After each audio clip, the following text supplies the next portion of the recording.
Liam, hindi ba't ikaw ang mahilig gumapang sa mga butas ng aso? Bilis, gumapang ka na. Nawala ka noong bata ka pa. Nang matagpuan ka at maiuwi sa pamilya Clark, naging pulubi ka na. Tira-tira lang ang kinakain. Kahihiyan sa pamilya Clark. Liam, kung ako ang nasa kalagayan mo, nahihiya na akong umuwi. Maghahanap na lang ako ng lugar at ipupukpok ang ulo ko. Mahilig ka ba sa pagkain ng aso? Halika, kainin mo. Sige na, kainin mo. Kainin mo na ngayon. Kuya, hindi mo naman gugustuhin na kainin ito ng kapatid mo, di ba? Ikaw ang kumain. Kainin mo.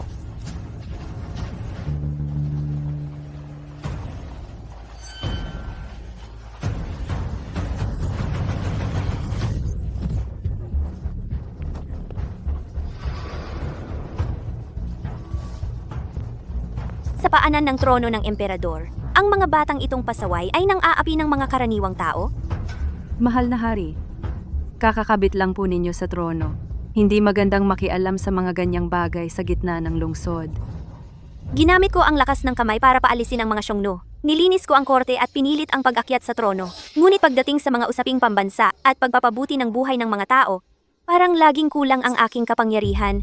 Kailangan ko bang manood na lang habang ang aking mga mamamayan ay hindi man lang makaramdam ng katiwasayan sa mismong paanan ng aking trono?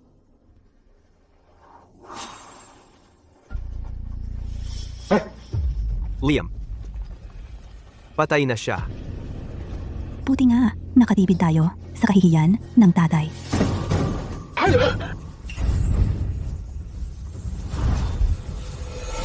Ako ba ay nag-time travel? Ako ay nakapaglakbay sa panahon. Totoo, nakapaglakbay ako sa panahon. Si Liam, ang panganay at lehitimong anak ng mga Clark, nawala noong bata pa. Sa giyera rasyang lupain ng Great Wu, nakaligtas siya sa pamamagitan ng pagpapalimos at paghahanap ng tira-tira.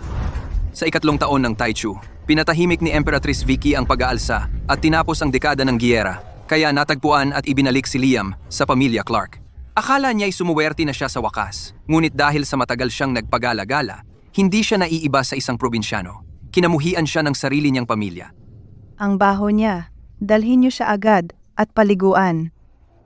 Marunong ka bang bumasa at sumulat? Nawala ako nung bata pa. Mahirap na nga ang mabuhay. Wala akong guro. Paano ako matututong magbasa? Hindi marunong magbasa, pero ang daldal naman. Huwag na nating pag-usapan yan. Kumusta naman ang martial arts mo? Hindi ako marunong ng martial arts. Ni hindi marunong magbasa, ni walang alam sa martial arts. Wala nang silbi yan. Huwag niyo na siyang pansinin. Paano ako nagkaanak ng ganung walang kwentang anak?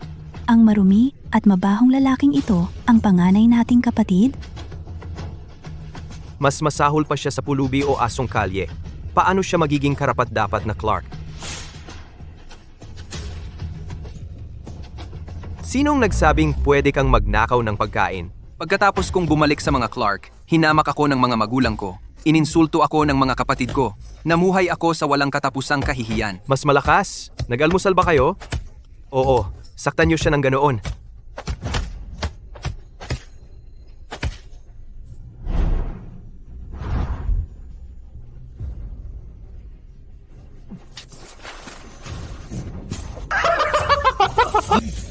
Liam, umuulan. Ang lakas ng loob mo. Nagpapanggap kang patay para takutin kami, ha? Magdudusa ka. Gusto mo nga ako mismo ang gumawa? Wala ka ng iba kundi isang aso ng Clark Estate. Ang kaning baboy sa mangkok ng asong ito. Ay bagay na bagay sa'yo. Tama na ang daldal. Pilitin niyo lang sa lalamunan niya. Diyos ko!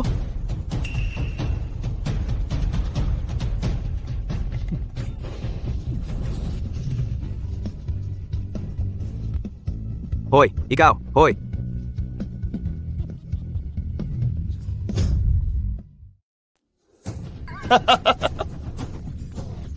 Liam, paliw ka ba? Hindi mo ba sinabi? Hindi ba't laging asong ulol ako? Tama ba? Masarap ba ang pagkain ng aso? Benny, Liam, ang kapal ng mukha mong pilitin si Isabel na kumain ng pagkain ng aso? Papatayin kita ngayon. Benny, Nakipag-away pa talaga si Liam. Paano siya biglang naging ibang tao? Nakikipag-away ka pa? Ako.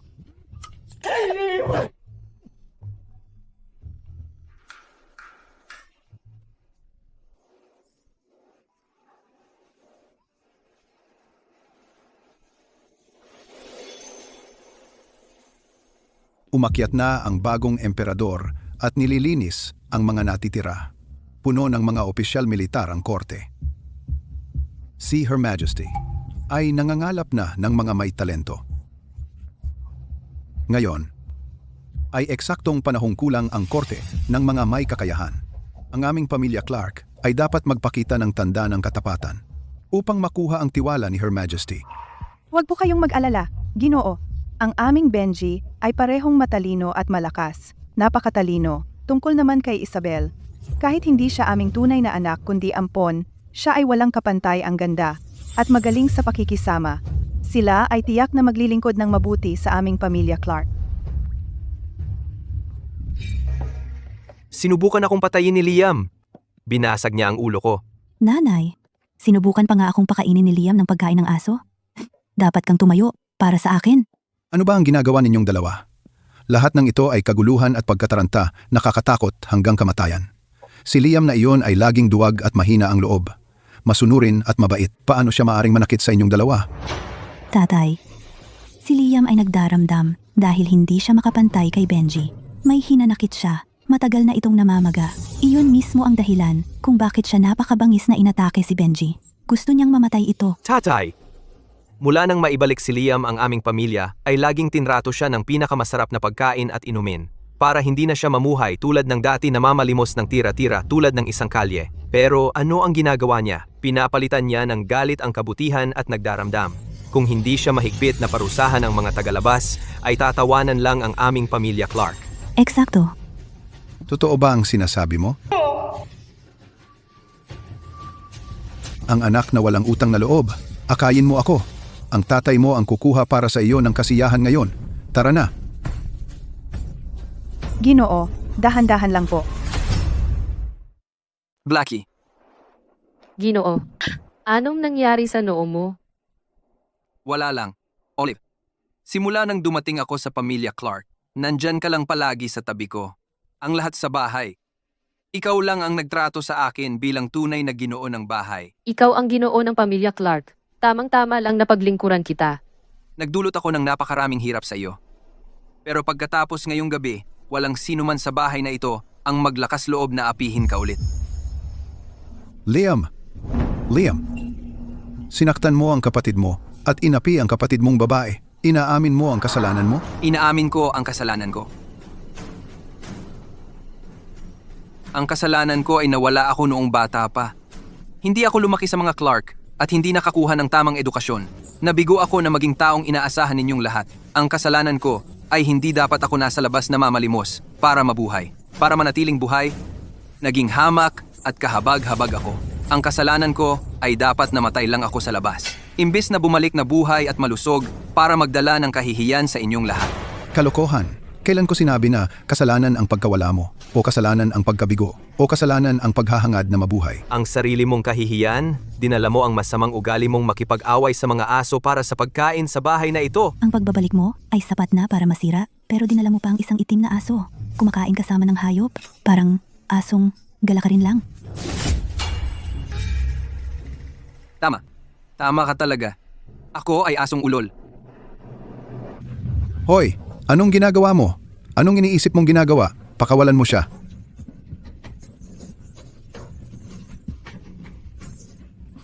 Dalhin siya. May tao. Dalhin siya. Ngayon. Saklolohan siya.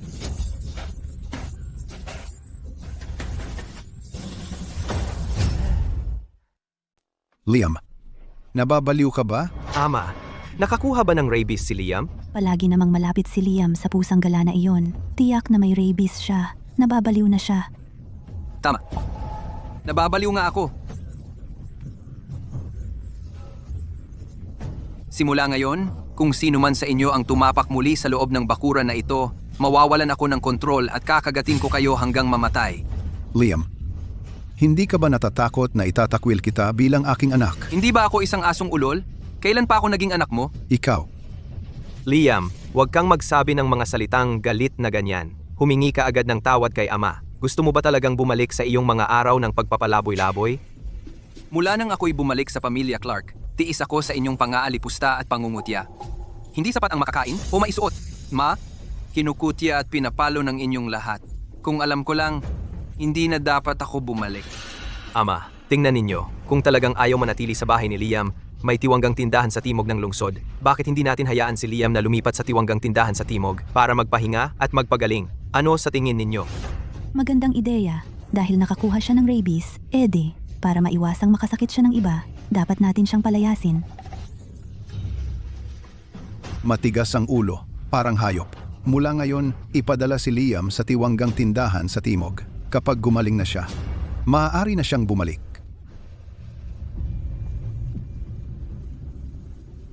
Kapag wala na si Liam, ang panganay na ito, walang makakaagaw sa posisyon kong tagapagmana.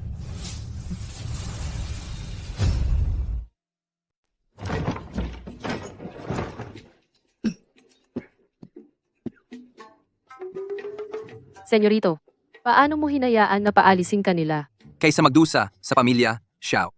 Mas mabuting lumabas dito at magnegosyo. Humanap ng sariling landas. Hindi ko talaga maintindihan. Ilang taon kang nagpagala-gala, ngayong nakauwi ka na. Ang amo at ginang ay hindi man lang nag-isip na bayaran ang hirap na dinanas mo, masaklap na iyon. Pero hinamak ka pa nila dahil hindi ka kasing galing ni Senyorito Benji. Nakakabagabag talaga sa puso. Hoy, huwag kang umiyak. Kaysa dyan, bakit hindi mo na lang tulungan ako linisin itong lugar? Magbubukas ako ng tuluyan dito, nakilala sa buong bansa. Senyorito, kayo, marunong kayong magluto. Hindi lang marunong, magaling pa nga ako. Simulan na natin. Magwalis muna tayo ng alikabok. Bago ako napunta rito, isang bahay-trabaho lang ako sa modernong panahon na may maliit na restaurant. Isang among laging nasa bahay. Naglalaro, nagluluto, nagbabasa ng mga libro sa kasaysayan. Bahagya lang nakaraos. Bahagya lang nakaraos. Ikatlong taon ng Taichu, pinahahalagahan ng emperatris ang lakas militar kaysa karunungan. Mga iskolar, magsasaka, artesano, at mga ngalakal. Ang mga ngalakal ang nasa pinakamababa.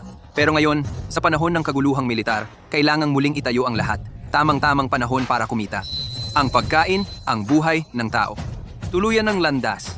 Iyon ang ipapangalan ko. Senyorito, marunong din kayong sumulat. Sabihin na nating hindi naman pangit. Tara, isabit natin ito sa labas. Hoy, tuluyan ng landas. Iyon lang? Ganun na nga. Ang lalaking iyon, bakit pamilyar ang itsura niya? Hindi ba't mas maganda na ito? Oo nga. Parang, siya yung lalaking pinuri ang butas ng pinto noong araw. Noong araw, para siyang asong kalye. Pero ngayon, nagbago na siya at naging tagapangasiwa ng tuluyan. Para siyang asong kalye noon, pero ngayon, ibang-iba na siya. Siya na ang may-ari ng tindahan. Bibingka! Bibingka! Sariwang bibingka! Ate, ano ito? Magkano? Bibingka po ito. Isang barya, 10 piraso. Isang barya lang? 20 para sa iyo. Ito, kunin mo na ang buong basket. Nagugutom na ang apo ko. Isang barya lang ang kailangan ko. Isang barya lang. Para makabili ako ng kanin para sa kanya. Kung bibingka na naman ang kakainin namin, mamamatay ang buong pamilya ko. Ngayon, puno ang buong lungsod ng mga nagtitinda ng bibingka. Mga taon ng digmaan, dagdag pa ang taggutom at baha. Kulang sa damit at pagkain ng mga tao. Ang tanging maaasahan nila ay ang mga ligaw na prutas para mapuno ang kanilang tiyan. Pero walang sustansya ang mga ligaw na prutas na ito at napakahirap itong tunawin. Maraming tao ang dumudugo at nasisira ang bituka pag kinain ito. Madalas mangyari iyon. Pero bukod sa mga ligaw na prutas na ito, ang mga ordinaryong tao ay halos wala nang mahanap para mapuno ang kanilang sikmura.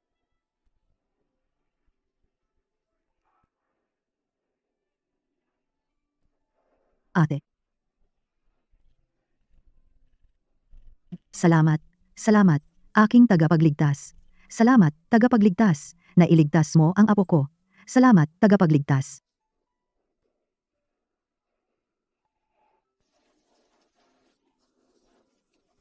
Ito lang ba ang pagkain ng mga tao? Emmy! Anong nangyari? Emmy, gumising ka! Emmy? Hindi siya humihinga. Anong ginagawa ninyo diyan? Tumulong kayo. Nabibilaukan siya. Bilisan ninyo. Gamitin ang maniobrang Heimlich. Ano? Nakalimutan ko. Sinaunang panahon pala ito. Primitibo pa ang kaalaman sa medisina. Ang pinakapayak na first aid sa modernong panahon ay hindi nila alam. Emmy, ako na. Ako na. Sige na, bilisan mo.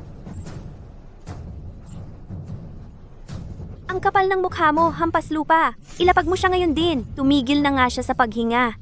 Gusto mo bang hindi siya makatagpo ng kapayapaan kahit patay na? Kung hahadlangan mo ako, mamamatay siyang nakadilat. Walang modo! Tigilan mo iyan! Ikaw, Liam! Manggagambala ng babae sa harap ng publiko. Sasabihin ko ito kay tatay. Emmy. Ayos ka lang ba? Malinaw na namatay na ako sa pagkabilaw ko. Buhay na naman ako? Nabibilaukan ka. Munti ka na mamatay. Tinulungan kita. Ayos ka ngayon. Wala na naman. Ikaw, sinasagip mo nga ba siya kanina? Ano pa ba ang gagawin ko? Karaniwang tao lang ako. Sa tingin mo ba sasaktan ko siya? Sa gitna ng kalsada? Sino ka? Paano mo nakuha ang ganyang kahusay sa medisina?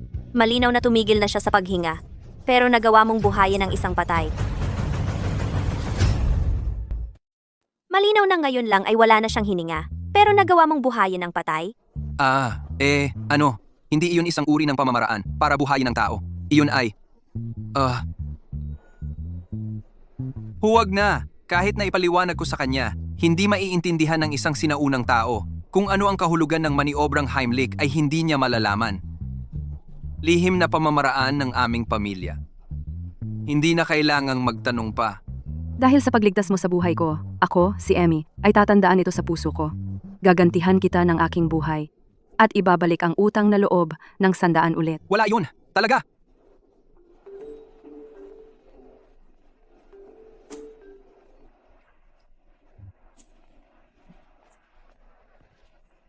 Sinabi ko na, hindi na kailangang gumanti.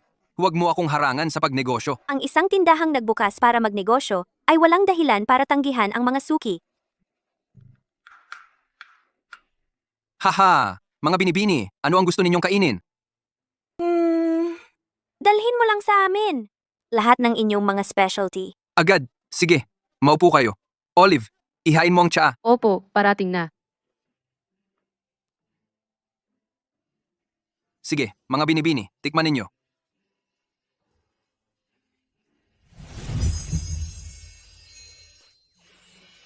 Ang iyong? B. Harris. Ano ang masasabi mo sa lasa? Kumain na ako sa maraming restaurant sa kabisera. Pero sa totoo lang, pakiramdam ko wala ni isa ang kasing sarap nito. Totoo. At ang mga pagkaing ito ay ibang-iba sa lahat ng narinig ko. Ang hindi ninyo alam, mga binibini, ay ang mga ito ay pawang mga lihim na recipe ng aming pamilya. Kung nagustuhan ninyo, bumalik kayo ng madalas. Sige, enjoy ninyo ang pagkain. Sa totoo lang, simpleng gisa lang ito. Ang totoo, ang pino na asin noong unang panahon ay napakabihira. Magaspang na asin lang, mapait at mapakla. Kapag nagluluto ang mga ordinaryong tao, natural na hindi masarap ang pagkain. Pero para sa mga sinaunang tao, ang mga paraan ng paggawa ng asin ay halos isang sikretong militar. Pero hindi ito makakapantay sa mga modernong tao na gumagamit ng simpleng palayok, tela at uling para makagawa ng puting-puti, dalisay at hindi mapaklang pino na asin. Ang kalidad nito ay nakakahiya sa tribute salt. Ano ang sinabi mo? Ama, nakita ko ito ng sarili kong mga mata. Hindi lang nagtayo ng tuluyan ng Liam, ginagambala pa niya. Ang isang respetadong babae sa kalye. Ganap na niyang dinungisan ang pamilya Clark. Ama, matagal na siyang naglibot sa labas. Tiyak na marami siyang nakuha na masamang ugali. Kung palalayas lang natin siya sa mga Clark, dapat siyang parusahan ng mabigat. Talagang hindi makatarungan ito. Pupunta ako ngayon para durugin ang tindahan ng kahiyahiyang iyon. Dapat siyang turuan ng mabuting leksyon. Tara na.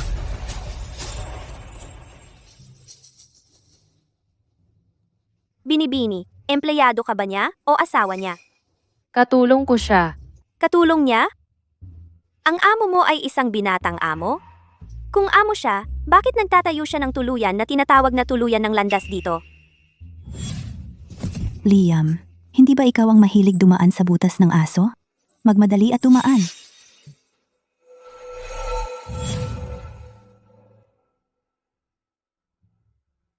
Tagapamahala ng tuluyan. Ano ang pangalan mo? Liam, at ikaw, Binibini, paano kita tatawagan? Harris ang apelido ko. Ito ang matalik kong kaibigan, Binibini Emmy. Pareho kami ng anak ng mga mangangalakal. Mahirap ang negosyo nitong mga nakaraang araw, kaya lumabas kami para magpahinga ng kaunti. Talagang mahirap ang negosyo nitong mga nakaraang araw. Nagbitiw ang dating emperador, umupo sa trono ang emperadora, at kaguluhan ay nasa lahat ng dako. Pero huwag kang mag-alala, kapag nakalampas tayo sa mga ilang taon, susunod ang magagandang araw. Nakasulat ito sa mga libro ng kasaysayan sa sekundarya. Sa mga ilang taon, ang makadiyos makamilitar, pinakamataas na emperadora, ay mamumuno sa dawu sa panahon ng mabuting pamamahala. Ang kapangyarihan ng bansa ay magiging hindi pa nagaganap na malakas. Kahit ang isang karaniwang munting pulubi sa kalye ay magiging napakarami. Talaga bang ganoon ang iniisip mo? Pero ang mga karaniwang tao ngayon, talagang matagal na nagdurusa. Talagang nararapat sila ng mabuting buhay. Totoo o hindi ang sinasabi ko? Malalaman mo kapag dumating ang panahon. Kung sa tingin ng dalawang binibini ang mga kakayahan ko ay katanggap-tanggap, madalas na bumalik sa hinaharap. Si Emmy? Tara na.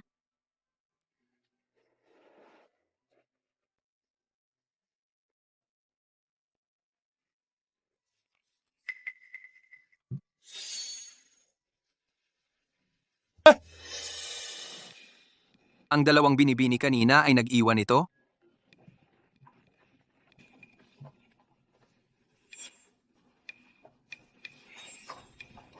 Ang selyong jade ng hukbo ko ay naiwan sa tuluyan kanina.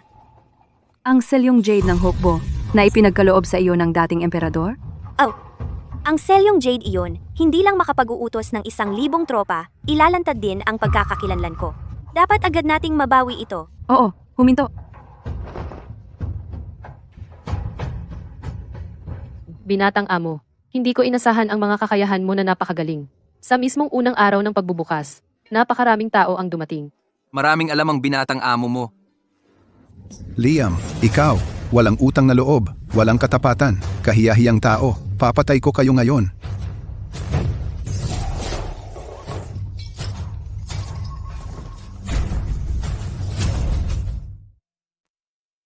Pumasok ka at dyan ka manatili. Hindi pwede. Kung susubukan nilang saktan ka, binata, maaari kong subukang pigilan sila. Ikaw? Liam, hindi lang nang harass ng isang disenteng babae sa publiko. Ngayon ay naglolokohan ka na kasama ang sarili mong katulong. Isang kahihiyan ka, sa pangalan ng pamilya Clark. Bilang iyong ama, ngayon bibigyan kita ng tamang leksyon. Hahagupitin kita hanggang mapunit ang balat mo, o kung hindi, nabigo na naman ako bilang isang ama. Ilang taon ka nang nabibigo? Hindi na magkakaiba. Kung matagalan pa. Ikaw, ganyan ba ang paraan ng pagsasalita sa iyong ama? Halika rito at tanggapin mo ang parusa. Binubugbog at inaaway mo ang iyong mga tauhan. Nagkukunwari lang silang natatakot sa'yo, pero tinitirahan ka sa likod mo. Kaya sa paningin mo, kami ni Olive ay maaari lang na may ginagawang marumi. Hindi mo kayang isipin na sa mundong ito, mayroong isang tapat na katulong tulad ni Olive. Tungkol sa panghaharas ng babae, purong kalokohan iyon. Walang basehan na akusasyon lang iyon. Ama, nakita ko ito ng sarili kong mga mata. Nagdadahilan lang si Liam. Kung malaman ng mga tao sa kabisera na ang pamilya natin ay may walang kwentang tulad mo at hindi natin siya didisiplinahin, masisira ang reputasyon ng pamilya natin.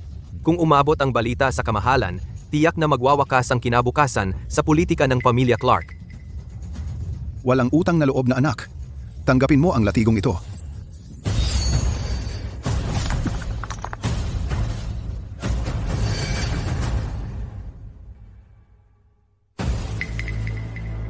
Ang selyong jade ng hukbo.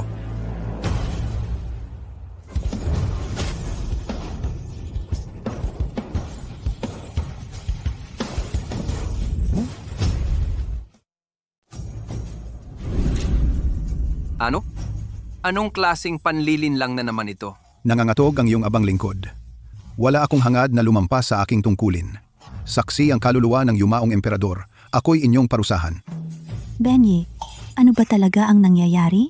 Narito ang selyong jade ng hukbo.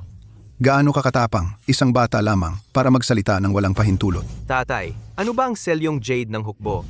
Ang selyong jade ng hukbo na ito ay ipinagkaloob ng yumaong emperador noong kanyang pamumuno sa dakilang general. Makakapaggalaw ito ng libu-libong sundalo. Ang pagtingin sa selyong ito ay parang nakikita mo na rin ang yumaong emperador. Bagamat pumanaw na ang yumaong emperador, nananatili ang kanyang kapangyarihan. Ano? Anong selyong jade ng hukbo? At kayo lang, ay nagpatira pa. Isang bisita ko ang nag-iwan nito. Kailangan kong panatilihing ligtas ito. Ikaw, anak na walang kahihiyan. Alam mo ba kahit ano ang selyong jade na ito? Sa iyong mababang estado, paano mo magagawang magkaroon ng ganitong bagay? Sinabi ko sa iyo, isang bisita ang nag-iwan. Anong selyong jade ng hukbo? Sa tingin ko, ikaw lang ang amang. Ang mga mata mo ay nagloloko sa iyo. Tatay. Liam ay ignorante. Pinagdududahan ko kahit alam niya gaano kahalaga ang selyong jade na ito. Ang mga mataas na opisyal ay madalas nakikita sa lahat ng mga kalsada at ali ng kapital. Maaaring si Liam inisip na ang selyong jade na ito ay mukhang mahalaga at kinuha lang ito sa isang wimplano na ipawn ito para sa isang magandang presyo. Sinabi mo lang. Ang selyong ito na gawa sa jade na iwan ng isa sa mga suki mo. Tama. Kalokohan yan. Alam mo ba kung sino ang may-ari ng ganyang selyo? Ang mga pinakamataas na uri ng maharlika lang. Mga dugong bughaw. Ang ganoong kataas na tao hindi pupunta sa maliit na tavern na tulad nito. Papatayin kita. Walang utang na loob na anak.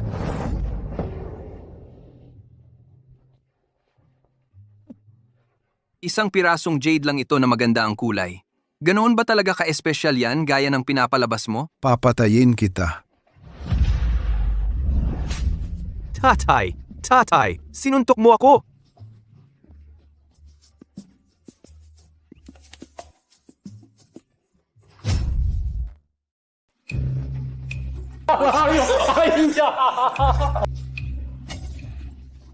Anak kang walang utang na loob. Parang noong mga panahon na, nagkamali ako ng desisyon. Noong araw na iyon, iniwan ko rito, na ang intensyon ay hindi ka makapunta sa mansyon para hindi ka maging sagabal. Hindi ko inakala na magiging gulo at mangharas ng mga babae sa labas. Papatayin kita. Ako? Tanggapin mo ito. Tanggapin mo ito. Papa? Hanggang ngayon, may lakas ka pa ng loob? Ikaw, anak kang walang galang. Kung hindi mabait ang isang ama, paano magiging masunurin ang kanyang anak? Ayon sa sinabi nila, napakahalaga ng bagay na ito. Ilalagay ko muna ito sa ligtas na lugar at maghihintay na bumalik ang dalawang binibining iyon para kunin ito. Ama, ang selyong jade na ito. Tiyak na ninakaw niya ito nang hindi nakatingin ng mga mataas na opisyal. Dinakma lang niya ito. Kaysa hintayin na hanapin tayo ng may-ari, dapat muna natin siyang isumbong upang protektahan ang iyong reputasyon. Mabuti. Maupo ka, Itay. Mga guwardiya, gapusin ninyo ang lalaking ito. Dalhin ninyo siya sa mga autoridad agad-agad. Kaya ipapaaresto mo ako? Tama, Sa anong kaso? mapanakaw ka. Isang magnanakaw. Ikaw na minamaltrato ang sarili mong anak. Inaabuso ang sarili mong laman at dugo, pagbibintangan at paninirang puri sa kanya, dinudungisan ang kanyang pangalan. Ano ang parusa para doon? Ikaw. Kasinungalingan yan. Liam, kailangan mo ng ebidensya para patunayan yan. Sinasabi mong, inapi ka namin? Alam ng lahat sa bahay na ikaw ang pasaway. Ikaw ang gumulo sa bahay. Anong lakas ng loob mong magsumbong? At kayo, sunod-sunod, isinumbong niyo akong nangaharas ng babae, nagnanakaw. Ganon kabigat na kasalanan ang ipinapataw niyo sa akin. Nasaan ang ebidensya niyo? Ebidensya? Ang selyong nasa kamay mo ang ebidensya. Sa mababang estado mo, kung hindi mo ninakaw yan, paano ka makakakuha ng ganong selyo? Kung ayaw mo pang aminin, kapag nasa korte na tayo at pinilit kang mag-amin, hindi na ganun kasimple. Mas mabuti pa, lahat ng 10 pinakamalupit na parusa, pilayin ng tuluyan. Para ganoon, walang makakapagbanta sa posisyon kong tagapagmana.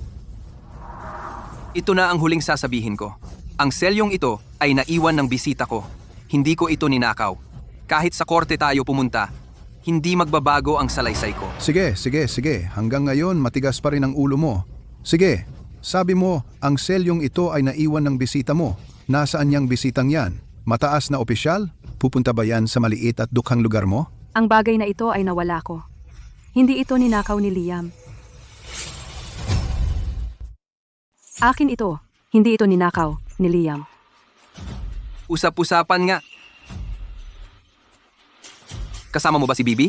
Harris? Ang jade na ito ang nawala sa kanya. Pinapunta ako niya para kunin ito. Ah, ganun ba? Ang bagay na ganito kahalaga, dapat ingatan. Liam, ngayon natuto kang mag-hire ng mga artista para takpan ang pagnanakaw mo.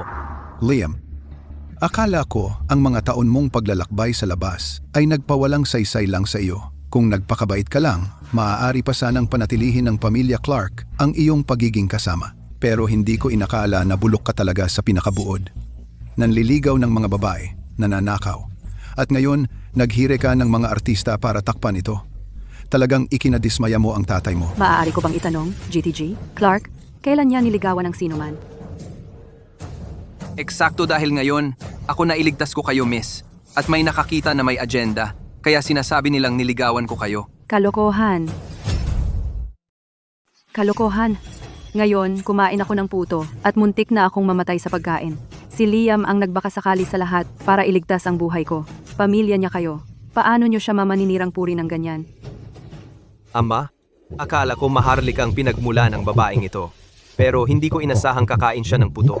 Mukhang hindi siya galing sa mataas na estado. Hindi natin kailangang matakot sa kanya. Kung tunay siyang maharlikang dalaga, hindi siya kakain ng puto. Anong kalokohan yan?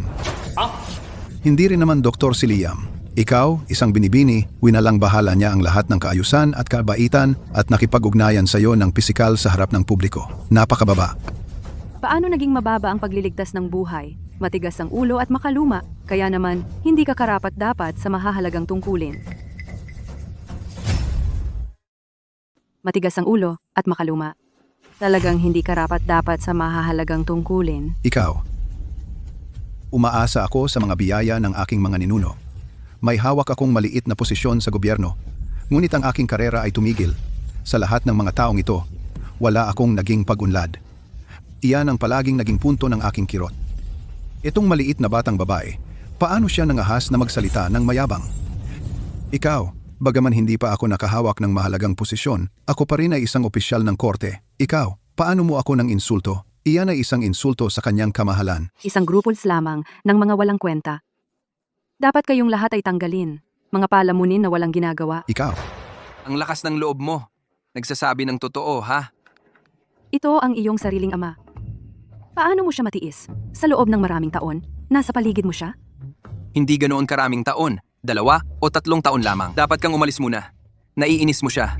Baka talagang atakihin ka niya. Nakita mo ba ang kanyang latigo? hindi kayong dalawa. Tigilan ang lahat ng kalokohan na ito.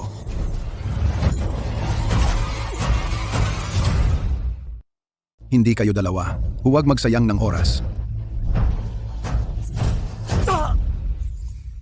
Ano ang ginagawa mo? Sino ang nag-utos sa iyo na harangan ito para sa akin? Napakadelikado mo. Kapag tumama sa iyo ang latigo, wala ka. Matibay ako para harangan ito.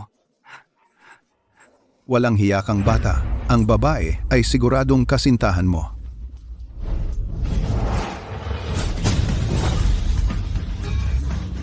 Nahuli mo ang latigo gamit ang kamay. Medyo magaling ka.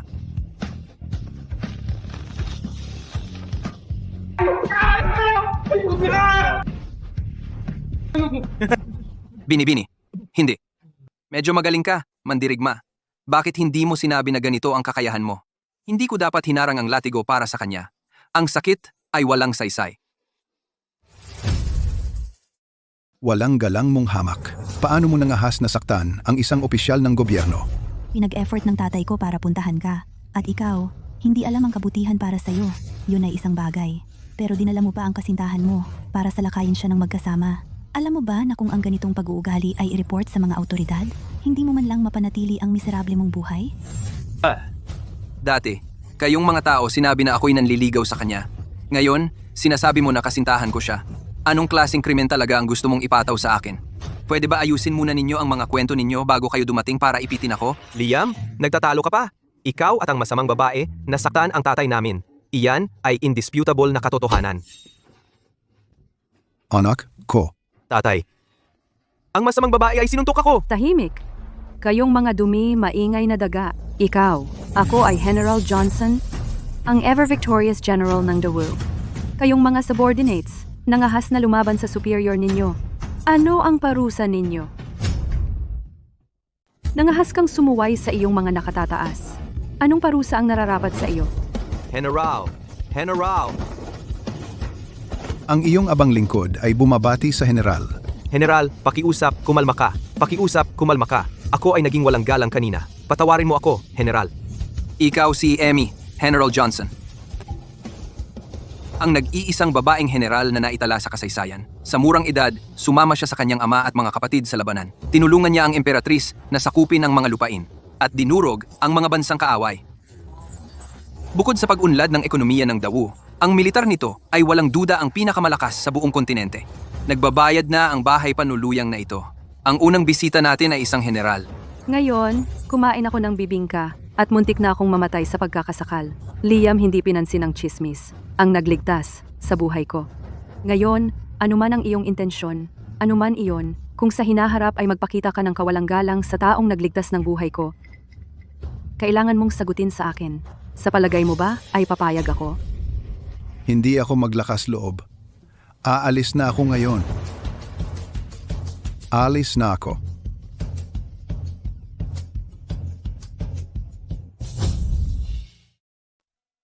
General Johnson.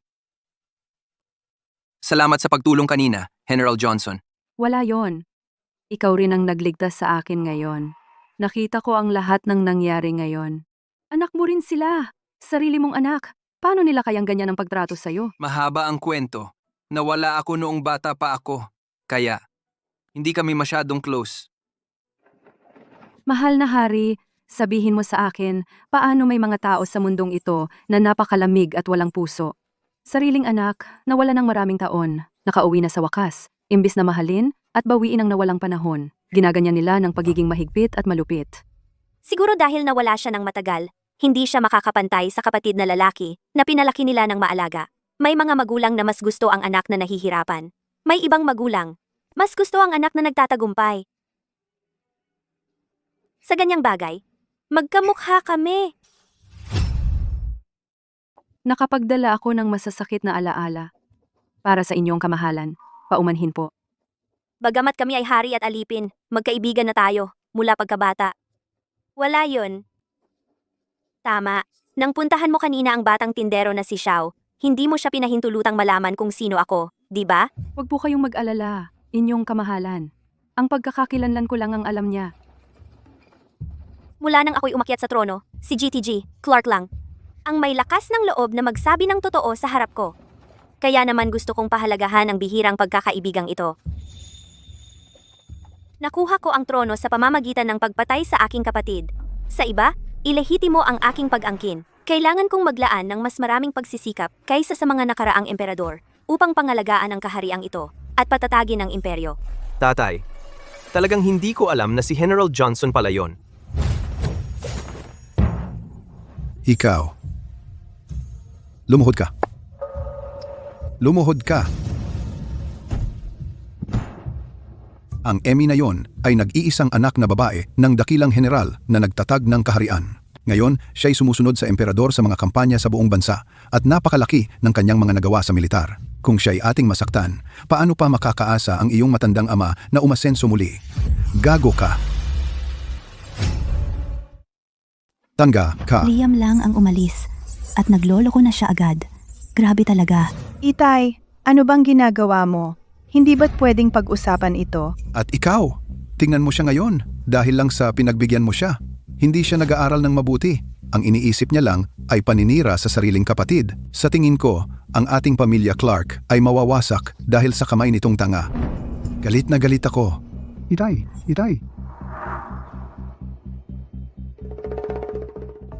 Gusto ng emperor na makita ako? Ito ay, matagal na akong nabubuhay. Ngayon lang nangyari ito. Tanga ka. Wen, tumayo ka. Sa totoo lang, Lalo na't nagiging mas pinapanigan niya ang Liam. Maganda ang intensyon ko. Natatakot ako na ang Liam ay makasisira sa reputasyon ng ating pamilya Clark. Nagkamali lang ako. anak ko, alam ng inay na hindi mo sinasadya. Wala kang ginawang mali. Kasalanan ni Liam ang lahat. Napakabata pa niya. Malinaw na ang Liam ang palaging nakikipag-away sa sariling kapatid. Gagawin ko para sigurado na ang Liam ay mapapaalis sa kapital para magpakailanman at mawawala sa mundong ito. Prinsipe Connor, ipinaubaya ko sa iyo ang mga gawain para sa kagutuman noong nakaraang buwan, kaya bakit hindi pa rin naaasikaso ang mga ito? Mahal na hari, kulang ang pondo. Kulang? Lahat ng pilak mula sa kabangyaman ng bansa ay inilaan na para sa mga gawaing ito. At sasabihin mo sa akin na kulang pa. Ang pagtulong sa baha ay hindi basta-bastang bagay. Ang pondong inilaan mula sa kabangyaman ay sapat lamang para sa sweldo ng mga sundalo at opisyal. Wala pa tayong sapat para sa mga pagkain. Ikaw,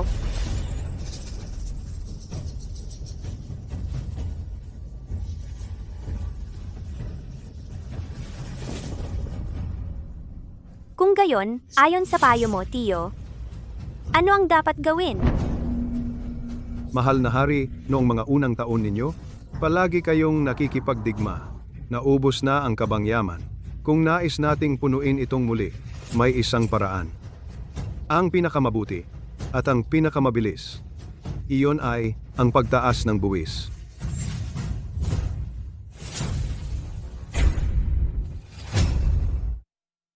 May punto si Prinsipe Connor, pero ang mga taon ng digmaan ang nag-iwan sa ating mga tao sa kahirapan. Paano pa tayo magtataas ng buwis? Ang mga taon ng labanan ang nagbigay ng kapayapaan sa ating dakilang Wu. Ang pagbabayad ng buwis ng mga tao ay kanilang tungkulin. Kung wala ang proteksyon ng ating mga hukbo, saan manggagaling ang kanilang kapayapaan at kasaganaan sa pagtira dito sa ating dakilang Wu? Tama na. Ang usapin ng pagtataas ng buwis ay pag-uusapan sa ibang pagkakataon. Maaari na kayong umalis sa ngayon. Ang relief sa kalamidad sa Chenzhou ay kailangan-kailangan. Nananawagan ako sa inyong kamahalan na ito'y resolbahin ng mabilis. Kung hindi, ang mga bangkay ay kakalat sa lupa ng malayo.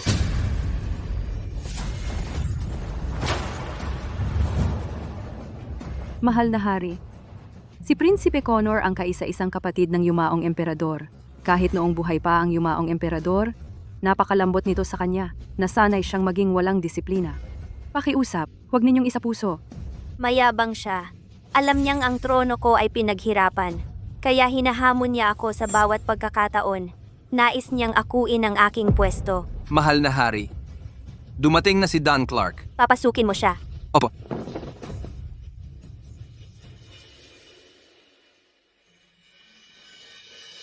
Ang iyong hamak na lingkod ay nagbibigay galang sa inyong kamahalan.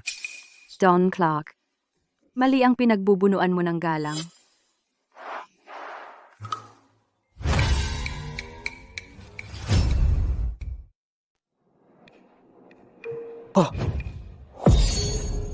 Nakakahiya talaga ako. May kasalanan ako. Nagreklamo ba si General Johnson sa inyo, mahal na hari? Hindi naman ito para maghiganti, di ba? Tama na. Pinatawag kita ngayon dahil bakante ang posisyon ng Minister of Rights. May ideya ka ba? Ang ibig sabihin ninyo, mahal na hari, gusto ninyong ako ang kumuha ng posisyon? Matagal ka nang hindi na-promote dito sa kabisera. Bilang pagkilala sa iyong katapatan, bibigyan kita ng pagkakataong patunayan ang iyong debosyon. Mula ngayon, kailangan kang maging huwaran at tuparin nang masigasig ang iyong mga tungkulin. Maging huwaran ka bilang isang alagad ng batas at isang ama. Salamat, mahal na hari. Salamat. Tama na. Maari ka nang umalis. Salamat, mahal na hari. Mahal na hari, si Don Clark ay sobrang mahigpit at malupit kay Liam. Bakit mo siya i-promote? Ang sining ng pamumuno ay nasa pagpapanatili ng balanse, hindi sa ayaw kong alisan siya ng posisyon para ipagtanggol si Liam. Pero siya ang tunay na ama ni Liam. Kung gusto kong itaas ang posisyon ni Liam sa hinaharap, kailangan niya ng maaasahang angkan mula sa ama, ay mas mabuti kaysa sa mag-isa siyang lalaban. Ganun ba? Gayunpaman, babala lang ang maibibigay ko sa kanya. Kung hindi siya tanga, maiintindihan niya kung paano dapat tratuhin si Liam. Mula ngayon, Inyong kamahalan, handa na ang tanghalian.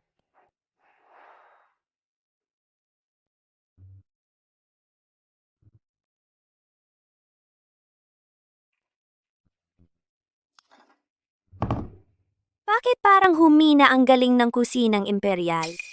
Itong mga putahe, parang may kulang. Siguro.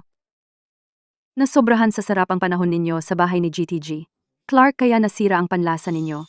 Kaya ngayon nagiging masela na kayo sa luto ng mga chef ng palasyo. Ngayong binanggit mo, gusto ko nga ng isang bagay. Ngayong nabanggit mo, medyo nagugutom na nga ako. Matagal na akong hindi nakakapunta sa tuluyan ng landas. Bakit hindi tayo pumunta ngayon na? Gusto ko ring marinig. Kung ano ang sasabihin ni Liam. Anong nangyayari? Yung dating karamdaman mo na naman ba? Ipatingin kita agad sa mga manggagamot ng hari. Mga sakit, natalamak na ang mga yan pagkatapos ng lahat ng mga taon. Kahit ang mga manggagamot ng hari, wala na silang magagawa. Matagal ko nang tinanggap yan. Sana lang sa buhay ko ay masaksihan ko ang maunlad na paghahari ng mahal na hari. Titiyakin kong hahanapin ang mga bantog na manggagamot sa buong lupain. Kung makakapagpagaling ito sa'yo, ibibigay ko sa kanya ang kahit ano.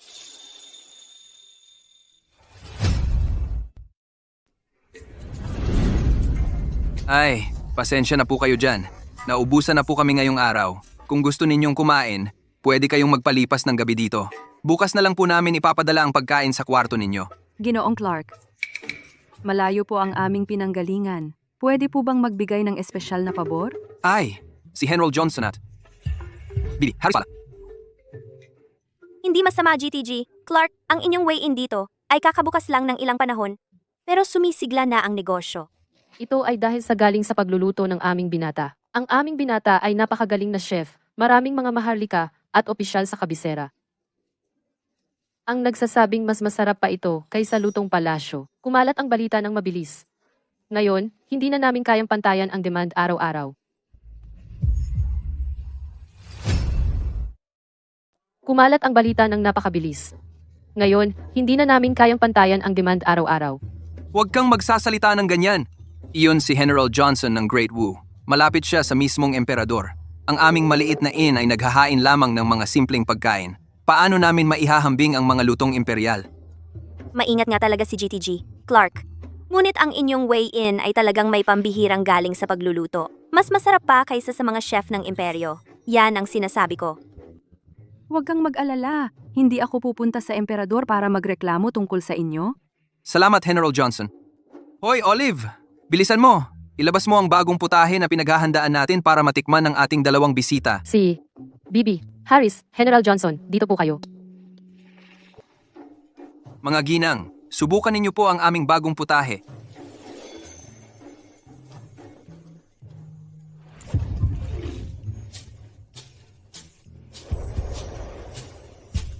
Ang lasa nito ay talagang natatangi, napakasariwa at napakamasarap. Talagang napakasarap. Kaya pala ang daming customer dito. Ano ang sikreto ninyo?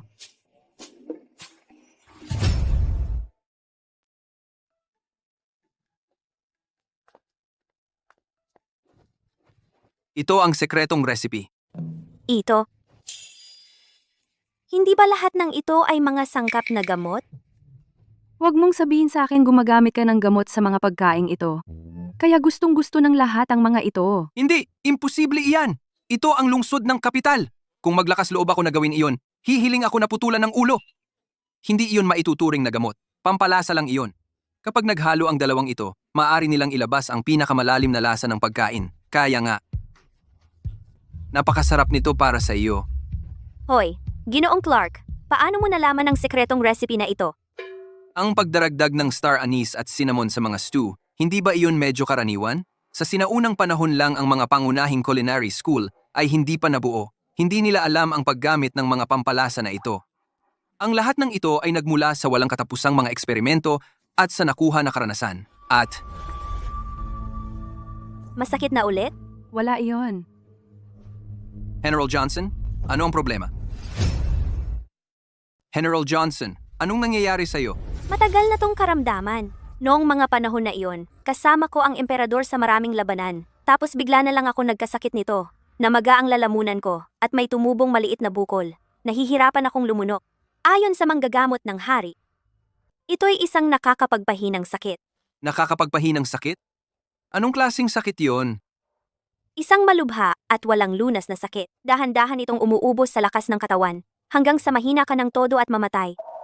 Naubos ang lakas ni Emmy dahil sa akin. Nakipaglaban siya sa larangan ng digmaan, 22 taong gulang na siya ngayon, at hindi pa nga nakapag-isip tungkol sa pag-aasawa. Inialay niya ang kanyang buhay sa pagtatanggol ng aking trono, pero nang matatag na ang kaharian, saka siya nagkaroon ng sakit na ito. Hayaan mo akong tingnan. Ang kapal ng mukha mo. Hindi dapat nagkakadikit ang lalaki at babae. Hindi mo ba alam yon? Hayaan mo siyang suriin ka. Nakalimutan mo na ba? Yung araw na yon sa labas ng restaurant, munti ka nang mamatay sa pagkasakal. Si GTG, Clark ang nagligtas ng buhay mo.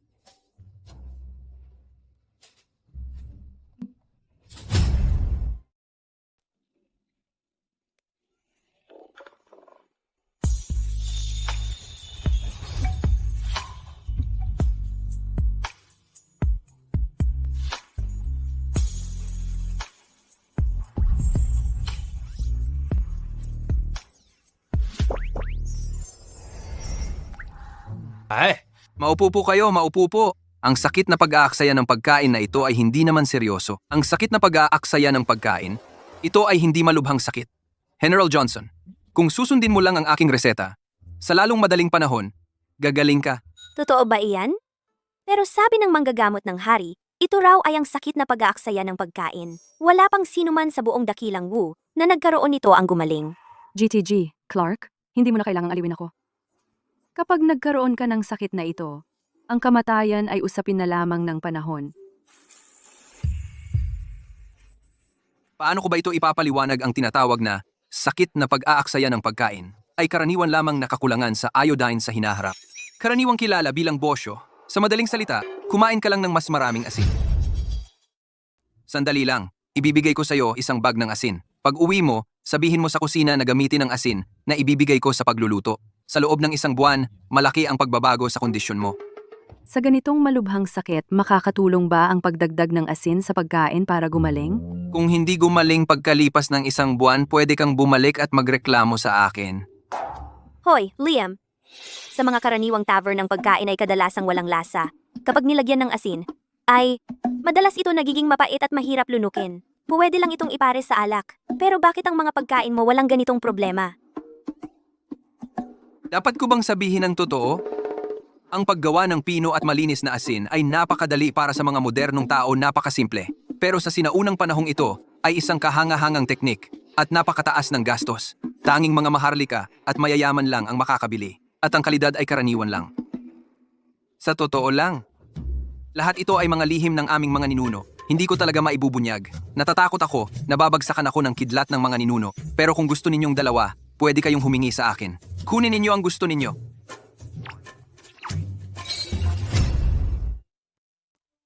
Hindi totoo si Liam. Sobrang sama ng relasyon niya sa pamilya niya. Saan niya nakuha ang tinatawag na lihim na teknik ng pamilya na iyan? Pero mabuti naman at maingat siya.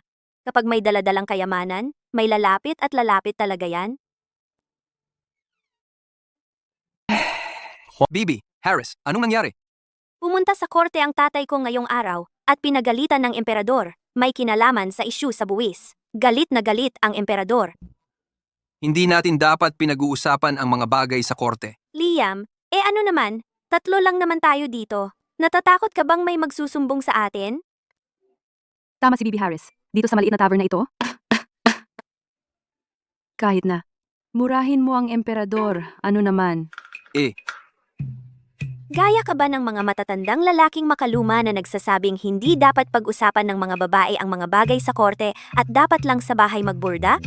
Hoy, hindi ko yan sinabi. Huwag mo akong pagbintangan ng hindi ko naman sinabi. Mayroon tayong magaling na babaeng general dito mismo. Magsasapakitan na yan. Di sabihin mo sa amin, ano ang dapat gawin sa kasalukuyang sistema ng buwis? Hayaan niyo akong magbahagi ng ilang kaisipan. Ngayon, tungkol sa buwis. Kailangan ng mga iyon. Kakaisa pa lang ng ating reyna sa buong lupain, nagdadala ng kapayapaan sa lahat ng dako. Bagamat tapos na ang digmaan at namamayani ang kapayapaan ng walang banta. Gayunpaman, para umunlad ang isang bansa, kailangan itong paunlarin ang ekonomiya. Pero ang pagpapaunlad ng ekonomiya ay hindi magagawa kung walang buwis. Nangangailangan ng pera ang pagsasanay ng hukbo. Nangangailangan ng pera ang mga relief effort. Lahat ay nangangailangan ng pera. Kapag ang lakas ng isang bansa at ang kanyang militar ay makapangyarihan, saka pa lang ito matatawag na isang malakas na bansa. Naiintindihan namin ang punto mo, pero ang mga tao ngayon ay kakadaan lang sa digmaan. Hindi pa sila nakakapagpatatag sa kapayapaan at kasaganaan. Kung magpataw tayo ng mabibigat na buwis ngayon, hindi ba't lalo lang natin sila pinapahirapan? Ang isang pinuno na hindi nagbibigay konsiderasyon sa sariling mga tao, matatawag ba talaga siyang isang mabuting pinuno? Pero kung kulang sa pondo ang isang bansa, bukod sa pagkokolekta ng buwis, ano pa bang mas magandang paraan ang meron? Kaya, naniniwala ka rin na dapat muna tayong magpataw ng mabibigat na buwis para mapuno ang kaban at saka titingnan. Mukhang hindi siya naiiba kay Prinsipe Connor. Hindi ganoon. Hindi ganoon. Hindi naman. Ang buwis na tinutukoy ko ay hindi kinokolekta sa mahihirap at naghihirap. Ito ay buwis pang komersyo. Buwis pang komersyo? Tama? Maupo po kayo. Ngayon, totoo nga na sa hierarchy ng mga scholar, farmer, artisan, at merchant, ang mga merchant ay nasa pinakamababa. Pero para umunlad ang isang bansa, hindi ito magagawa kung walang mga merchant. Dapat nating buhayin ang market economy, paigtingin ang trade sa lahat ng sektor, at paikot ang pera. Ganyan ang paraan para mapalago. Tama ka. Ipagpatuloy mo. Dapat nating ipatupad ang iba't ibang pulisiya para hikayat ang mga tao na magnegosyo. Mas maraming merchant ay mas maraming trabaho para sa mga ordinaryong tao. Sa ganoong paraan, ang mga butil ay hindi lang mabubulok sa mga bukid. Sa halip, ang mga tao ay maghahanap ng paraan para i-transport at ipagbili ito. Tataas ang kita ng mga farmer. Hindi pa natin nabanggit ang mga skilled artisan. Basta may demand sa kanilang labor, marami silang trabaho. Magaling. Talagang magaling ang plano. Magaling. Talagang magaling ang plano. Hayaan ang mga mangangalakal na ipakita ang kanilang kakayahan. Ako ang magpapanatili ng batas at kaayusan para makapagnegosyo sila ng payapa, bigyan sila ng maayos na bansa, magbigay sa kanila ng proteksyon, habang ang mga mangangalakal ay nakakagawa ng pera. Natural lang, ang galing ng pagbabago. Paano mo ito nakikita ng malinaw? Usap-usapan lang. Nasa mga libro ng kasaysayan ng lahat, nakatayo sa mga balikat ng mga dakila, tinitingnan ang kasaysayan, natural na makakapuna ka sa kasalukuyan. Makita ang mga bagay ng malinaw. Kahit na ang kasalukuyang emperador nagdadala ng kapayapaan at kasaganaan sa mga tao, hindi siya tama na umakyat sa trono. Phoebe, Harris, huwag mong sabihin ang mga bagay na iyan. Bakit hindi? Ang kasalukuyang emperador pinatay ang sariling kapatid para makuha ang trono. Pinilit ang dating emperador na magbitiw. Hindi lang sila naglakas loob na sabihin ito. Lahat ay pareho ang iniisip.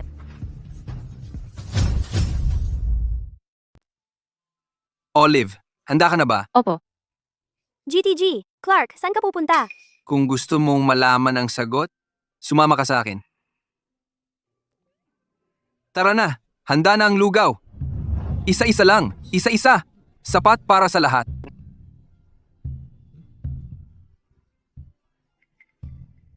Mula ngayon, baka hindi na ako makapagbigay ng lugaw sa inyo. Bakit hindi na pwedeng si GTG? Clark, bakit naman? Sumuway ako sa kuya at tatay ko. Kaya ako'y naging walang utang na loob. Mula ngayon, kailangan kong magkulong at magmuni-muni. Hindi ako naniniwalang si Liam ay ganoong klaseng tao. Oo, si Liam ay mabait at mahinahon, mapagbigay at may mabuting puso. Paano niya magagawa ang ganoong bagay? Siguro gawa ng kanyang kapatid. O baka naman may kinikilingan ang kanyang ama. Eksakto. Yayamanin ninyo ako.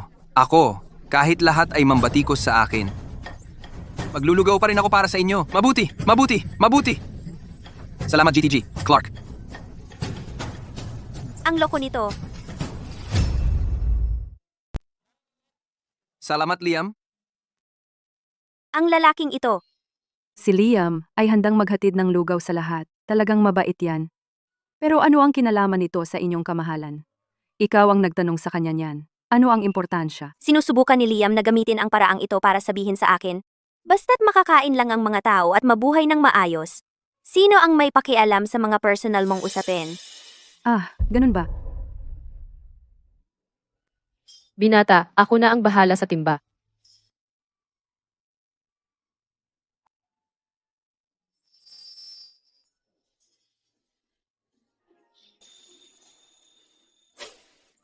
Ayokong makaabala sa general. Ano? Ayaw mo ba ng panyo ko? Ay, ito. Hindi ko po kayo magagambala, general. Ano? Ayaw mo ng panyo ko?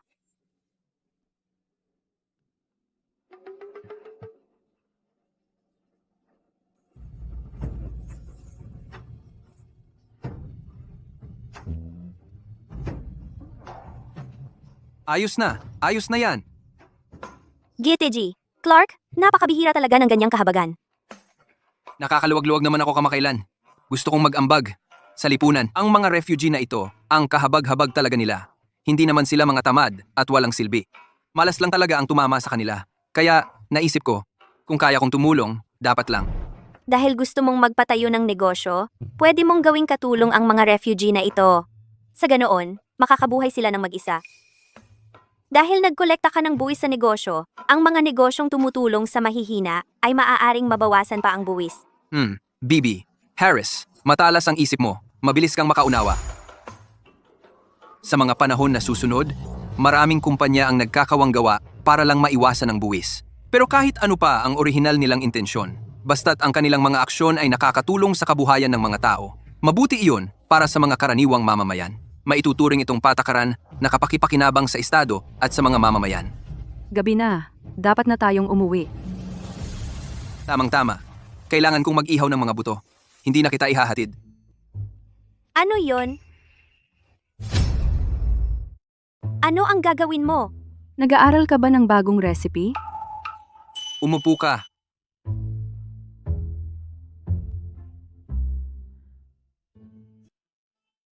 Ito ang mga buto ng migo. Murang at madaling palakihin, at marami ang ani. Pero may isang problema. Ang migo ay halos hindi makakain, at mababa ang nutritional value.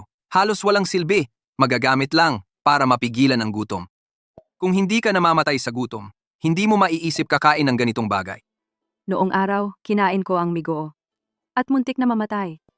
Ang bagay na ito ay talagang mahirap lunok. Mahirap isipin mayroon pa ring maraming tao nagugutom, pinipilit kumain ng migo.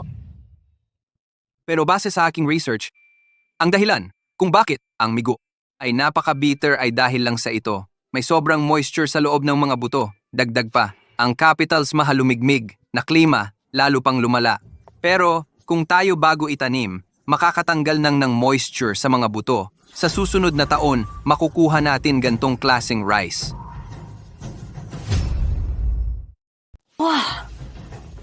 Ang butong ito. Kayang tumubo talaga ng palay? Pero ang butong ito ay inihaw na. Hindi ba yan makakasagabal para tumubo? Tinanggal ko lang ang ilang halumigmig mula sa buto. Hindi ito ganap na inihaw. Pwede pa rin itong tumubo. At higit pa rito, ang magiging ani sa tuntunin ng oras at kalidad ay mas magiging mataas kaysa sa orihinal. Sa katotohanan, ito ay pangunahing kaalaman sa aklat ng biolohiya. Pero noong sinaunang panahon, ito ay naging isang problema na nagpahirap sa maraming emperador. Ginoong Clark, kung magtatagumpay ito, sisiguraduhin kong makakakuha ka ng mataas na posisyon.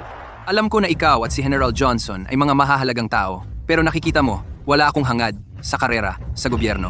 Ako ay ganap na kontento sa pagpapatakbo nitong munting bahay tuluyan. Bagay na bagay ito sa akin. Ayos lang din yan. Magkikita ulit tayo. Sandali lang. Olive. General Johnson, tandaan mo ang sinabi ko. Gamitin mo ang asin na ito at ang iyong sakit ay natural na gagaling. Tara na. Salamat.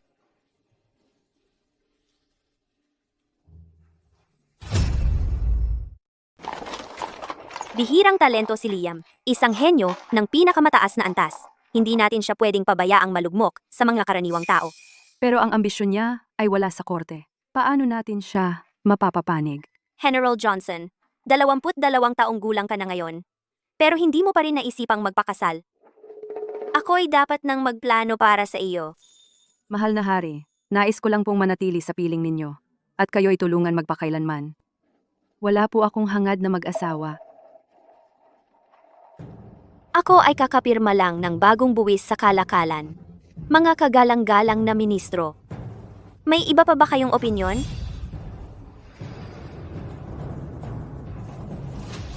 Mahal na hari, bakit hindi natin sundin ang mungkahi ng inyong abang lingkod at buwisan na lang ang mga magsasaka? Kailangan na ngayon ang tulong sa sakuna. Huwag tayong humanap ng malayong solusyon sa agarang problema para lang iyon sa isang patak sa timba.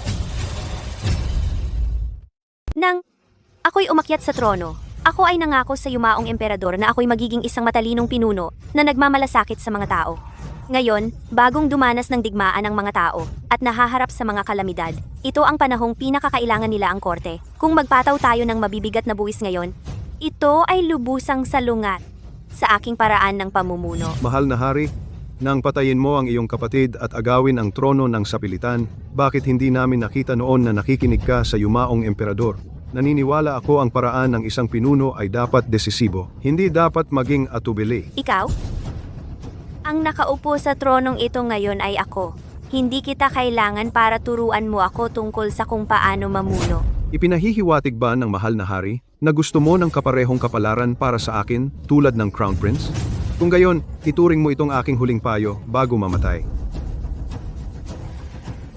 Tunay ngang umakyat tayo sa trono sa pamamagitan ng pagpatay sa aking kapatid.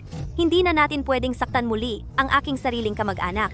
Bago umakyat sa trono, maaaring patayin ng isa ang kanilang kapatid o ama. Ngunit kapag ikaw na ang emperador, hindi ka na pwedeng magbigay ng dahilan para pintasan ka ng iba.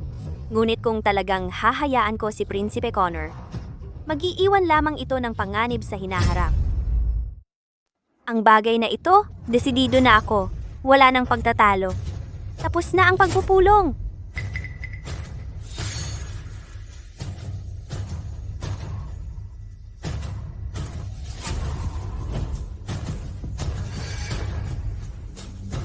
Prinsipe Connor at Don Clark, kailan sila naging magkaugnay? Narinig ko, mukhang si Prinsipe Connor ang ninong ng pangalawang anak ni Don Clark. May ganoong koneksyon din. Bakit kaya hindi kailanman ni minsan itinaguyig ni Prinsipe Connor si Don Clark? Dati mababang opisyal lang siya ng 3 ranggo. Hindi ko alam. Marahil? Ayaw ni Prinsipe Connor na abusuhin ang kanyang kapangyarihan para sa pansariling interes. Ang tunay na panganay na anak ni Don Clark, nawala ng ilang taon at pagkatapos ay bumalik. Ang kanyang katayuan ay mas masahol pa kaysa sa aso ng pangalawang anak. Dapat may dahilan para rito. Ang inyong kamahalan, magtsaa po kayo. Ninong, ang tagal na mula nang huli kayong bumisita kay Wen Air. Hindi pa matagal, ama ay itinaas bilang ministro ng personel. Tiyak na lahat ito ay dahil sa inyo, Ninong. Kayong dalawa ay talagang mga mapanlinlang. Dumiretso kayo sa taas at dumiretso sa pagpuri sa emperador. Nag-utos ka nang hindi ka nagpapaalam sa akin para magpasikat sa kanyang kamahalan. Hindi. Ang mahal na Panginoon, hindi ko talaga ginawa yon. Tama po, Itay. Siguro may hindi pagkakaunawaan. Paulit-ulit na tinanggihan ng kanyang kamahalan ang mga mungkahi ko. Natuklasan ng mga tauhan ko na nitong mga nakaraang araw, si kanyang kamahalan ay madalas pumunta sa isang maliit na tavern. Ang may-ari ng tavern na yon ay si Liam. Alam ko na, ang batang yun. Puro problema lang ang dala sa pamilya natin. Kung patuloy na dadalawin ng kanyang kamahalan ang tavern ni Liam, ibig sabihin ba balak siyang itaas? Pero nawawala si Liam noong bata pa. Nagpagalagala sa mga kalye. Wala naman siyang espesyal na talento o kakayahan. Dahil sinasabi mong wala kang alam, hindi ko na ito pag-uusapan. Tungkol naman kay Liam, sa tingin ko, dalawin ko siya. Samahan ko kayo, Itay. Sana'y muling bumalik ka! Ginoo, nandito po ba kayo para kumain o magtuloy? May masamang balak ang taong ito. Kailangan kong maging maingat. Nabalitaan kong ang inyo ay ang pinakasikat na restaurant sa kabisera. Dalhin mo sa akin ang pinakamaganda mong mga pagkain. Olive, ihain mo ang mga pagkain. Agad-agad. Narito po ang pagkain, Ginoo.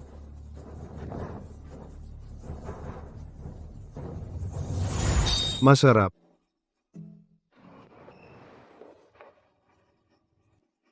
Ginoo, ano po ang masasabi ninyo sa pagkain?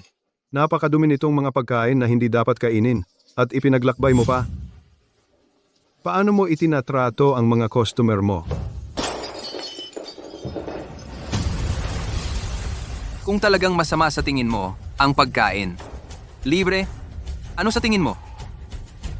Siya ay isang katunggali o isang manloloko na gustong makakain ng libre.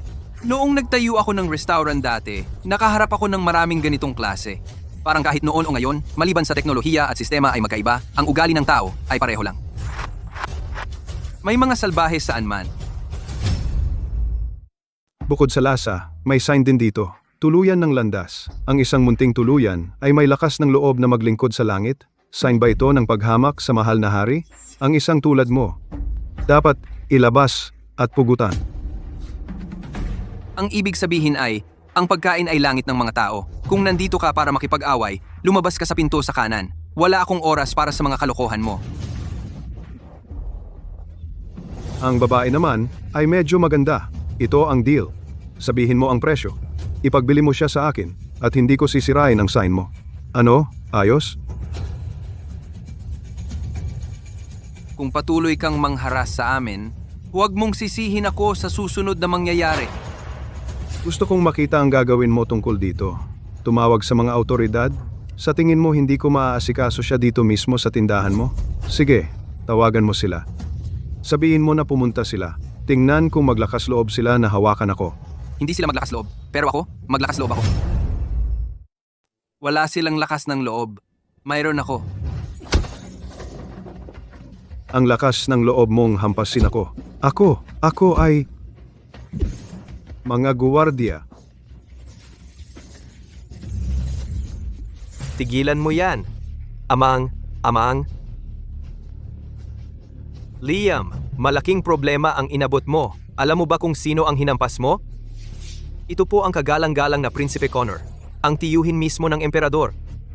Ako ang tiyuhin ng emperador. Papatayin kita.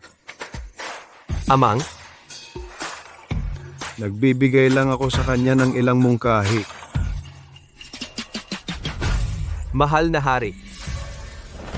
Mahal na hari, ipagkaloob ninyo po ang katarungan sa aking amang kinupkop. Ang aking ama ay miyembro ng pamilyang Maharlika, pero siya ay pinagbuhatan ng kamay sa harap ng publiko ni Liam. Ito ay isang kalapastanganan. Ngunit, mahal na hari, Ako ay humihiling ng agarang pagpapatay sa may-ari ng tuluyan ng landas. Si Liam. Tiyuhin, bakit bigla mo nalang tinututukan ng isang karaniwang tagapamahala ng tuluyan? Hindi ako ang tumututok sa kanya. Ang kanyang pagiging suwail. Kanyang dinungisan ang dangal ng pamilyang Maharlika. Ito ay isang krimeng dapat parusahan ng kamatayan ang buong angkan. amang, kasali rin ako sa angkang iyon.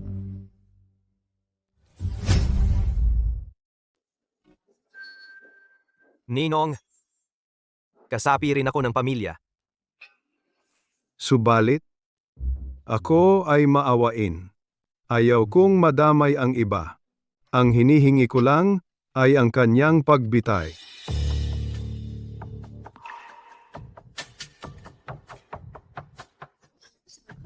Isang simpleng tagapangasiwa ng tuluyan.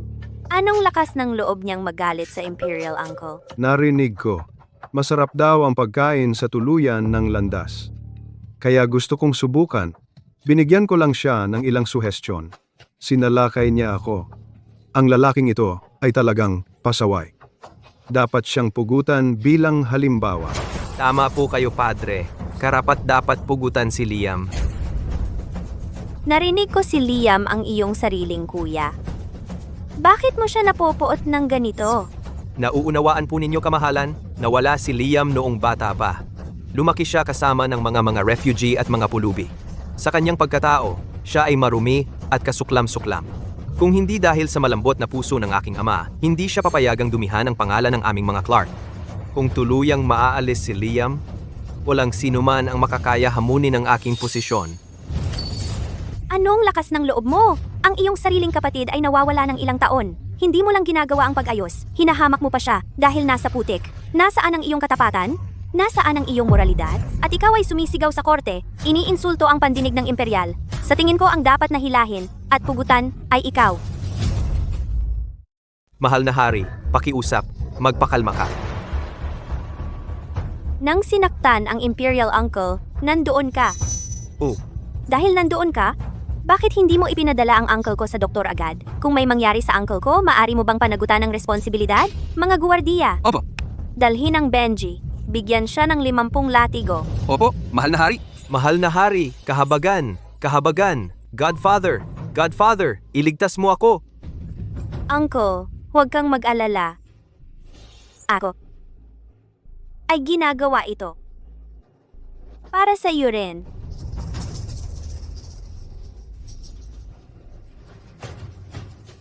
Parang ang mahal na hari ay determinado na protektahan ang Liam.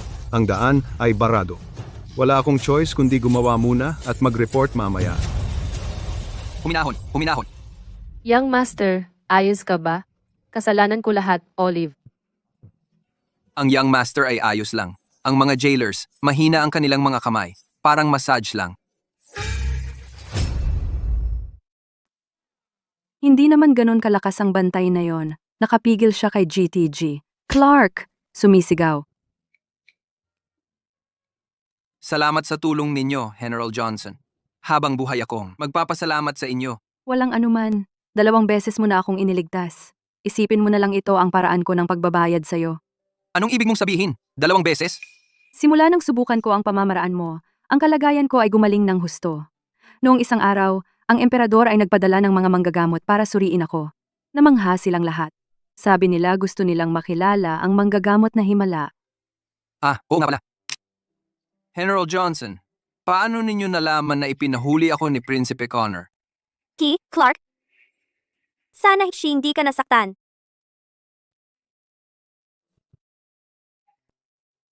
May opisyal akong gawain na dapat asikasuhin. Kailangan ko nang umalis. Paano ninyo nalaman ang lahat ng napakadetalyado? Olive, dapat kang magpahinga. Opo, Guro. Sakto ang dating mo. Tikman mo ang alak na sarili kong ininom. Si.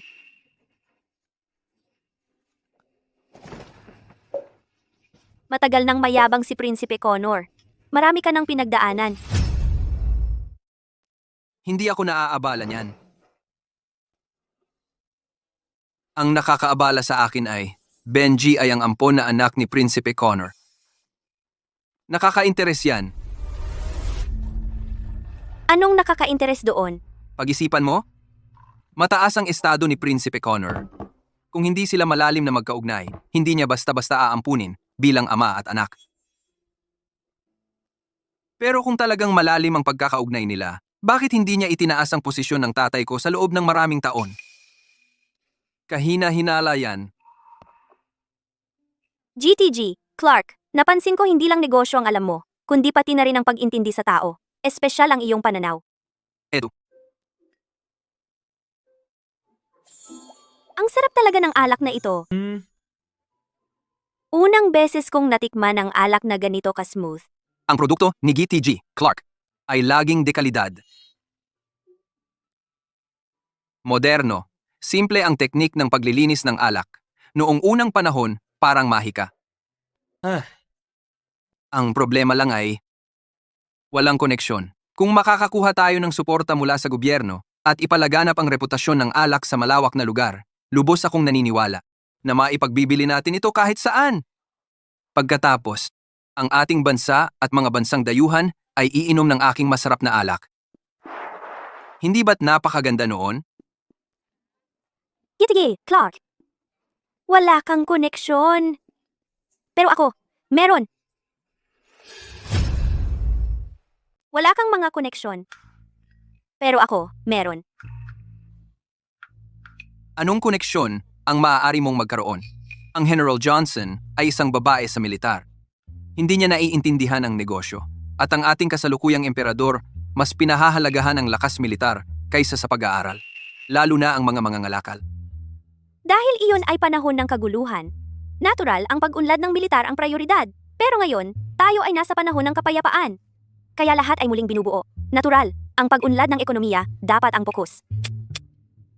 Kung ang emperador ay mag-iisip, katulad mo, magiging napakaganda. Kung ako ay makakapanghikayat sa kanyang kamahalan, na makipagtulungan sa iyo, at gawing pambansang kayamanan ang alak na ito. Magiging handa ka ba? Kung iyon ay talagang posible, maghahanap ako ng paraan para gawing opisyal na mangangalakal ng hari ang Liam. Sa ganoong paraan, bukod sa regular na buwis sa kalakalan ng pambansang tresuryo, ay makakakuha ng dagdag malaking pinagkukunan ng kita. Ako ay magiging mayaman. Siyempre, iyon ay napakaganda. Sarto, kapag iyon ay mangyari ang ating alak, ay magkakaroon ng mga escort ng militar. Hindi na tayo dapat matakot sa mga bandido sa daan na gustong magnakaw sa atin. Siyempre, maaari rin nating i-export ito sa ibang bansa. Pero, ang emperador, makikinig ba siya sa iyo? Garantiya ko iyon. Kung gayon, ang mababang lingkod ay... Tagay? Tagay! Halika! Alam mo ba? Ikaw talaga. Mayroon kang mga katangian ng isang emperatris. Tama? Magaling ang mata. Tagay para sa emperatris ko. Hayaan mong sabihin ko sa iyo, ang alak na ito ay gawa sa sekretong recipe ng pamilya ko. Walang ibang makakagawa nito. Ako ang magtatakda ng presyo at iyon ang babayaran nila. Tayo ay magiging mayaman. Tagay! Para sa kayamanan? Wow! Malakas ang tama!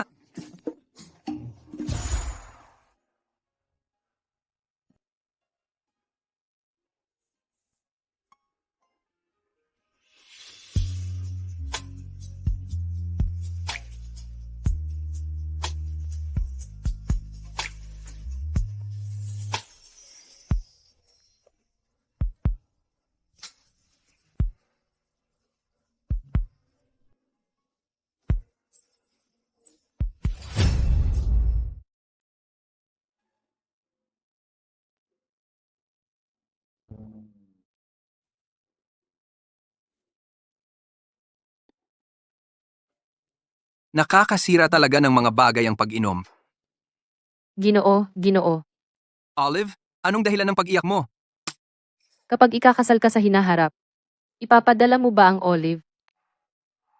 Paano naman mangyari yon? Basta gusto mo, maaari kang manatili sa tabi ko habang buhay.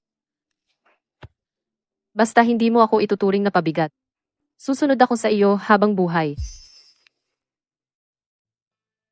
Mahal na Reyna, Maglipat ng isang unit mula sa hukbo upang bantayan ang daanan sa bundok. Kung ang mga mangangalakal mula sa ating dakilang Wu ay nangangailangang maglakbay, sasamahan sila sa buong daan. mabuti. Sa ganitong paraan, ang magagandang produkto ng ating dakilang Wu ay maaaring ibenta sa malawak na lugar. Malapit na ang taglagas. May mga lamok pa ba?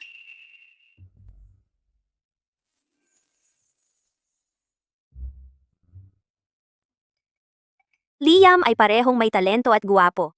Maging sa paggawa at pagluluto, o kahit sa medisina at agrikultura, siya ay lubos na mahusay sa lahat. Siya ay may napakalalim na pag-unawa sa mga usapin sa palasyo, at siya ay mahusay sa pakikisalamuha. Kung magkakaroon kami ng anak niya, ang prinsipe na ipapanganak ay tiyak na matalino at alerto.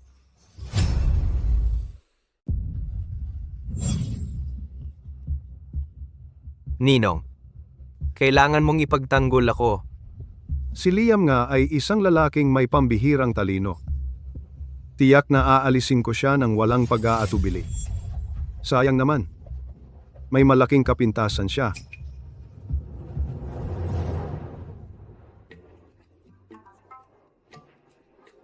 Huwag kang magalit, pero isang dakilang general na tulad mo. Bakit mo ako sinusundan-sundan araw-araw? Panahon ng kapayapaan ito. Wala akong digmaang kailangang labanan. Nababagot ako buong maghapon. Kaya napilitan akong hanapin ka. Siya? Ang general na ito, sa buong buhay niya, ay hindi nais magpakasal. Pero hindi ko kayang hayaan ang angkan ng yaw na walang tagapagmana. Ang pinakamagandang solusyon ay ang manghiram ng palihim ng binhi ng lalaking ito at magkaroon ng isang napakatalinong anak. Olive, nakauwi na ako.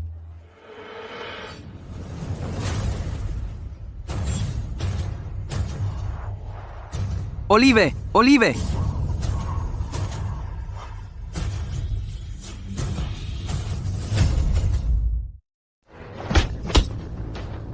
Isa ka lang isang hamak na katulong. Ang pagiging kerida ko ay isang karangalan para sa iyo. Ako, si Olive, ay habang buhay na kay Ginoong Liam. Habang buhay akong magiging kay Ginoong Liam, mas gugustuhin kong mamatay kaysa sumuko sa'yo. Prinsipe Connor, Papatayin kita. Ako? Ay natatakot na hindi ka darating. Talagang may talino ka. Pero may isa kang pagkukulang, masyado kang emosyonal. Ayon sa kasabihan, lahat ay patas sa pag-ibig at digmaan. Marami kang inaalala ng mga tao, kaya hindi ka magiging dakila. Mga gwardiya, kalokohan. Kung hindi mo nga kayang protektahan ang mga taong mahalaga sa'yo, hindi ako naniniwalang ang isang tulad mo ay makakamit ng anumang kadakilaan. Ginoo, Karaniwan siyang mukhang hindi mapagkakatiwalaan, pero napakatapang niya sa mga mahahalagang sandali. Liam, alam kong hindi ako nagkakamali sa'yo. ang mga ito ay pawang magaling na mandirigma. Ngayong narito ka, hindi ka makakaalis ng buhay. Prinsipe Connor, paano mo nagawa ang pagiging bastos sa harap ko? Ako ang kapatid ng dating emperador. Ano ang magagawa ng isang simpleng general tulad mo sa akin? Hi, Ikaw, sugot. Ang emperador ay narito na.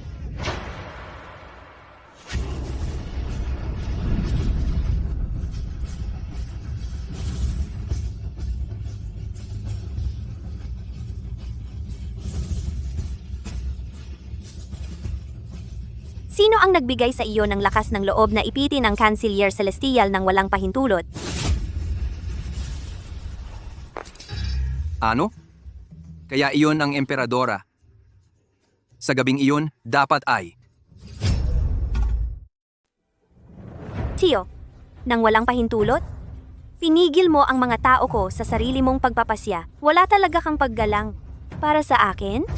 Para sa posisyon na napakahalaga tulad ng Cancelier Celestial, bakit hindi ko kailanman narinig na binanggit ito ng mahal na hari? Paano makukuha ng isang karaniwang tao ang pabor ng mahal na hari? Ngayon ay ito, Liam, bilang aking Cancelier Celestial, may karapatan ka. Na hindi lumuhod sa sinuman sa mundong ito. May karapatan ka rin. Sa ngalan ko, na humusga sa sinuman sa mundong ito. Ganoon ba ang lakas ko? Kung gayon, hindi ba ako isang buhay na Imperial Sword? Ang kahalagahan ng seal na jade na ito, dapat alam mo na.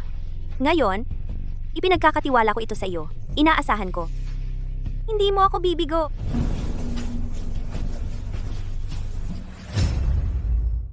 Sana'y ikaw. Hindi ako mabibigo. Ang selyong jade ng hukbo. Bakit mo ibibigay iyan sa isang batang walang alam? Hindi ako sang-ayon. Ako'y bumabati sa Cancelier Celestial.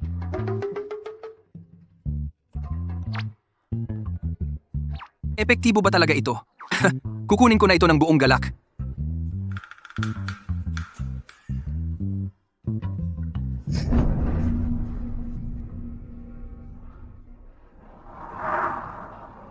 Ikaw ang emperador? Bakit hindi mo sinabi noon pa? Ang dami kong nasabi na hindi dapat. Kahit isa lang diyan, pwedeng ikapugot ng ulo ko. Titi, Clark. Ayoko lang sanang makita kang nag-iingat at maingat. Kaya sinadya kong itago ang pagkatao ko. Ikaw ang aking Cancelier Celestial. Walang katulad. Sa pagitan natin, manatili na lang tayo sa dati. Tayo? Maaaring magsabi ng totoo. Ikaw ang nagsabi niyan. Huwag kang mag-alala. Kapag gusto mo ng masarap na pagkain, pumunta ka lang sa weigh-in namin. Wala akong masyadong maipapangako. Pero pagdating sa masarap na pagkain, titiyakin kong busog na busog ka. Mabuti. Tingnan mo, nagbubukas ng panibagong sangay si Gitigi. Clark, Nung una akong dumating sa tuluyan ng landas, maliit lang na bar iyon. Ngayon, ito na ang pinakamalaking restaurant sa kabisera. hindi lang yan. Ngayon, paborito na siya ng emperador. Ang bantog na Canciller Celestial, walang sino man ang makakapantay. Ang kanyang alak ay naipagbibili hanggang sa dulo ng mundo. Halos siya na ang bumubuhay sa kabangyaman ng bansa. Itong si GTG, Clark, ay ngayon masasabi mong ang pinakadakila na mangangalakal sa kasaysayan. Mga kababayan, salamat aking mga kababayan sa inyong suporta sa tuluyan ng landas. Ngayong araw, kami. General Johnson, anong dahilan ng iyong pagdating? Upang ipagdiwang ang pagbubukas ng iyong bagong restaurant. Ano? Hindi ka ba natutuwa? Siyempre naman. Olive, pakita mo sa kanya ang paligid. Bakit umaalis si GTG, Clark?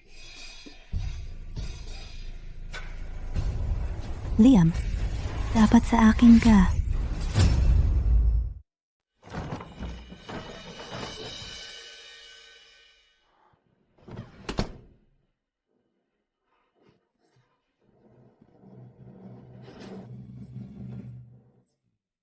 Olive, hindi ba't sinabi ko sa'yo na hindi kita sasaktan?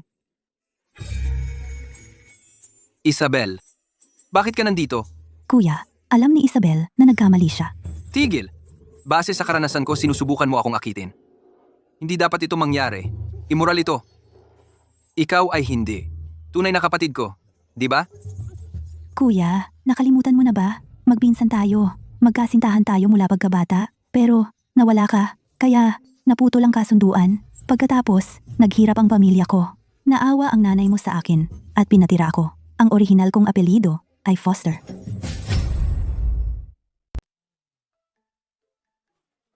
Hindi siya tunay na kapatid ko. Pinsan ko siya. Pinsan kita. Huwag mo akong paglaruan. Noong unang panahon, pwede magpakasal ang mga pinsan. Normal lang iyon. Pero modernong tao ako. Hindi pa nga tayo 3 henerasyon ang pagitan. Hindi pwede. Kuya, alam kong nagkamali ako. Pero ginamit ako ni Benji. Patawarin mo ko, Isabel. Ayoko na makita ka. Umuwi ka na sa Clarks ngayon. Simula ngayon, tapos, na tayo. Kuya, Umalis ka.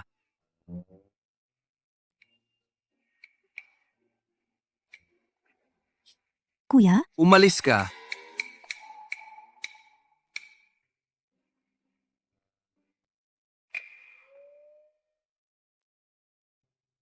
Hindi ba sinabi ko na umalis ka?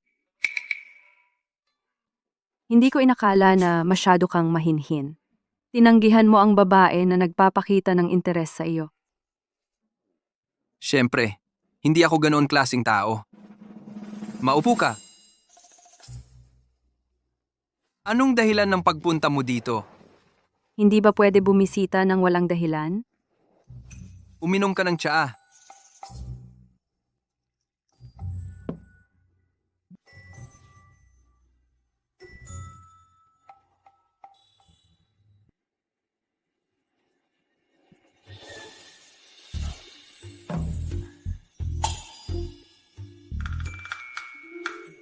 May problema. Bakit sobrang init? Ay nako. Siguro Isabel ang may kagagawan. May inilagay siya sa tsaa.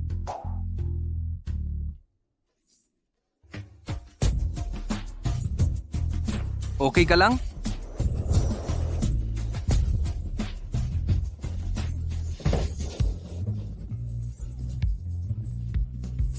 Anong ginagawa mo?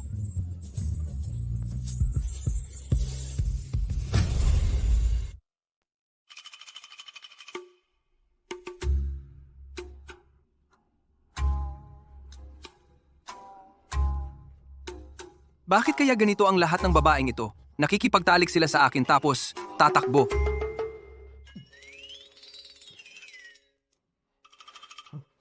Ginoo.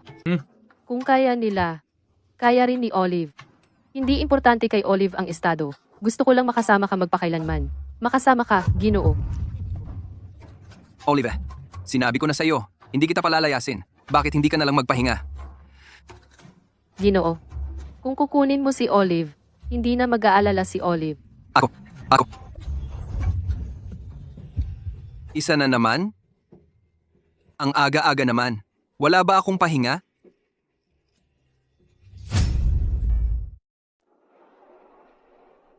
Ginoo, bigyan kita ng kaunti pa. Ngayon, paborito ka na ng kanyang kamahalan at ng Kanselier Celestial. Pero hindi mo pa rin kami nakalimutan. Kami na mga hamak at mapagkumbabang mga takas.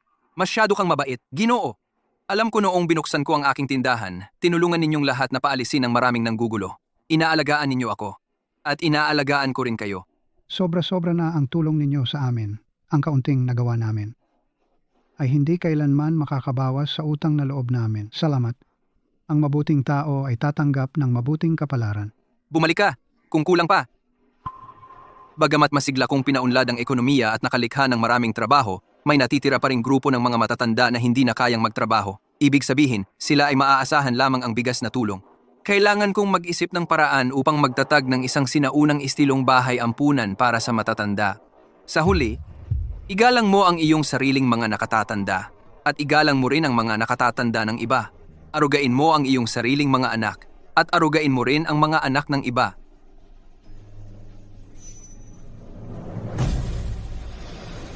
Gulo.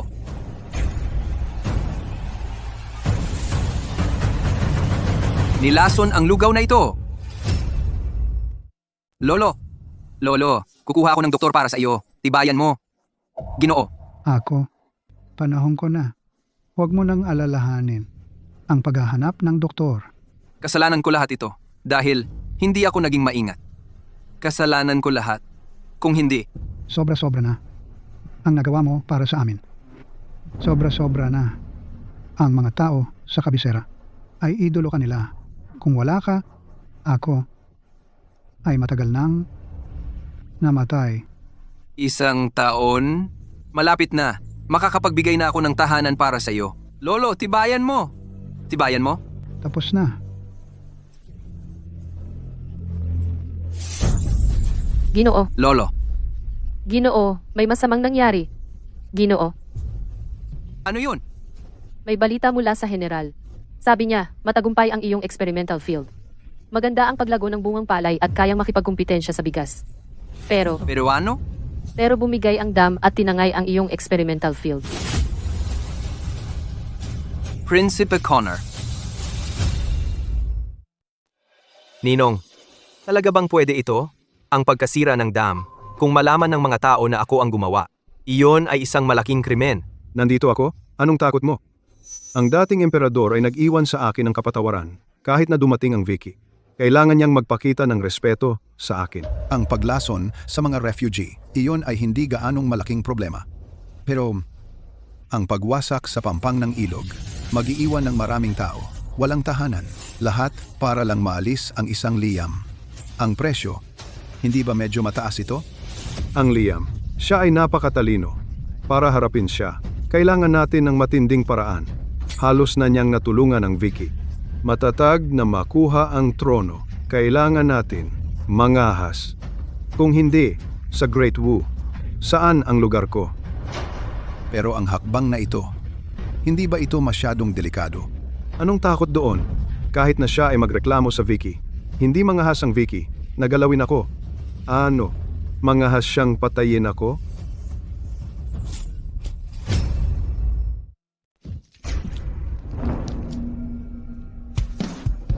Ang suntok na ito ay para sa matanda at para sa lahat ng karaniwang tao na sinira ninyo ang kanilang tahanan.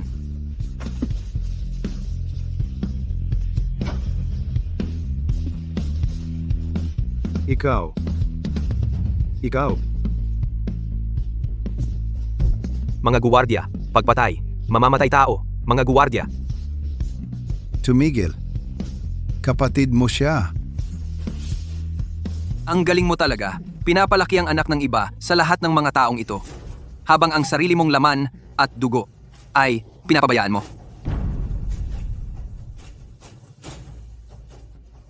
Anong ibig mong sabihin? Hindi mo ba napansin? Kung gaano kamukha ang dalawang iyon, magkamukha sila? Prinsipe siya. Walang kaugnayan sa isa't isa. Bakit siya mag-i-insist na kunin si Benji bilang kanyang ampon?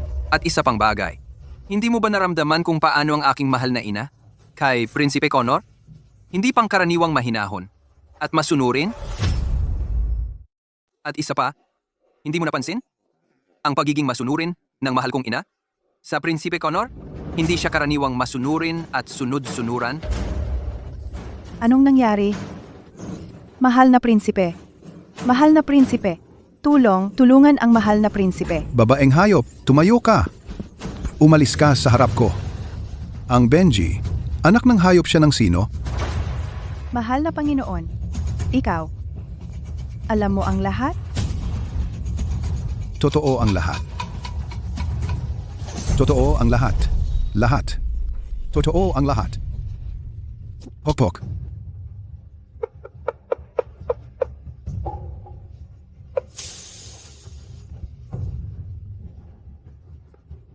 Ito ang lahat ng parusa sa akin.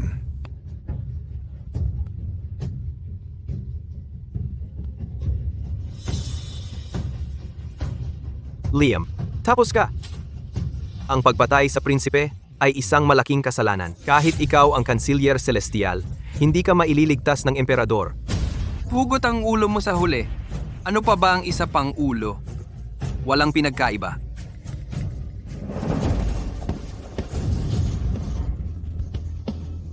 Takot.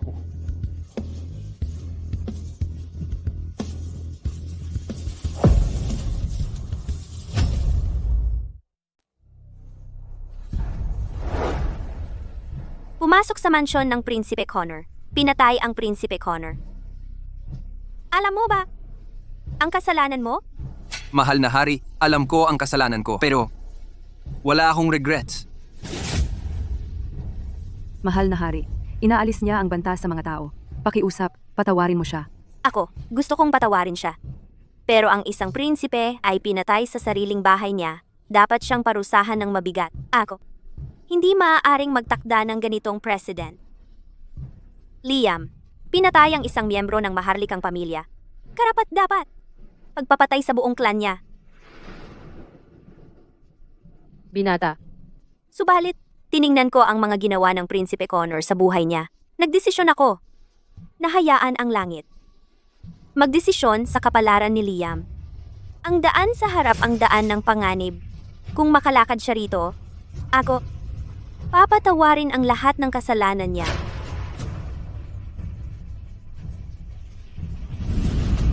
Pero mula pa sa sinaunang panahon, walang nakaligtas sa paglakad sa daan ng panganib. Lahat sila ay pinahirapan hanggang sa hindi na makayanan at nagpatiwakal sa matinding sakit. Kaya nga tinawag itong daan ng panganib. Kung alam ko lang, dapat sana ay tratuhin ko si Liam ng mas maayos. Liam, palagi kong sinasabi hindi maganda ang kahihinatnan mo. Benyi, nasira ang dam na nagdulot ng napakaraming casualties ng mga sibilyan. Agad na pagpapatay, ang mga magulang niya ay nagbigay daan sa mga kasalanan niya at napasentensiyahan sa prison. Pagpapatay pagkatapos ng autumn? Mga guard, Opo, dalin mo sila.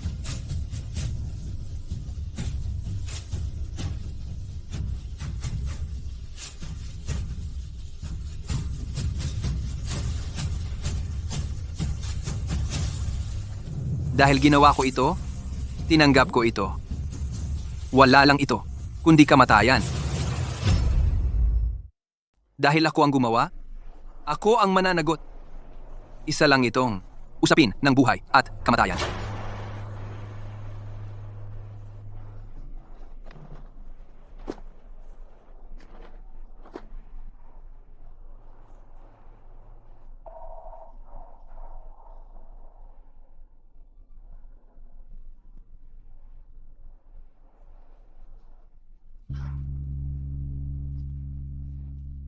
Binibini.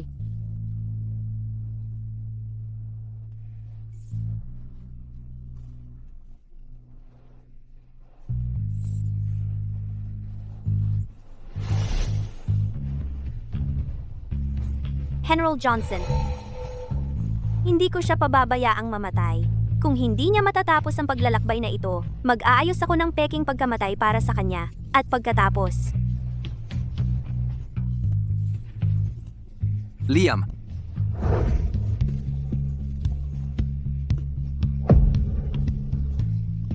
Anong ginagawa mo?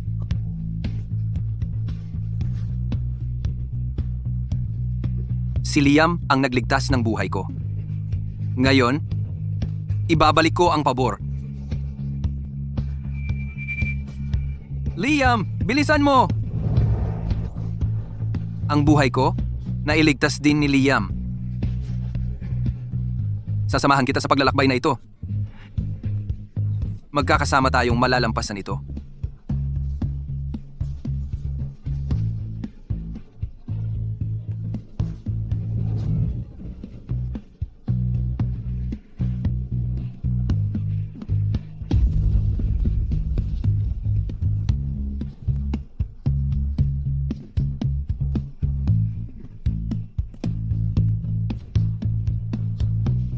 Ito ang unang pagkakataon na nakita kong may nakumpleto ng landas ng buhay at kamatayan. Ni hindi ko rin ito nakita. Ito. Ba ay isang himala? Ito. Himala ba ito? Ang mga tao ang nag-angat kay Liam kahit ang langit ay hindi makapagpasiyang kunin ang kanyang buhay. Ito. Ang kagustuhan ng mga tao. Ipinahahayag ko na natapos na ni Liam ang landas sa pagitan ng buhay at kamatayan. Ang kanyang mga kasalanan ay ganap ng natupok. Siya ang aking tanging Kanselier Celestial at pangunahing mangangalakal na maharlika ng dakilang Wu. Mula ngayon, ang makita siya ay katulad ng pagtingin sa akin. Napakagaling.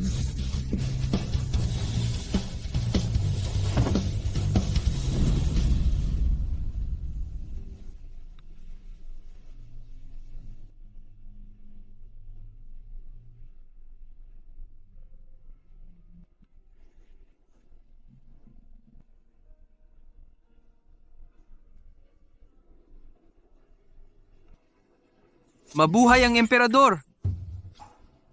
Mabuhay ang Kanselier Celestial! Aking mga tapat na sakop, tumayo. Nagpapasalamat kami sa inyong kamahalan.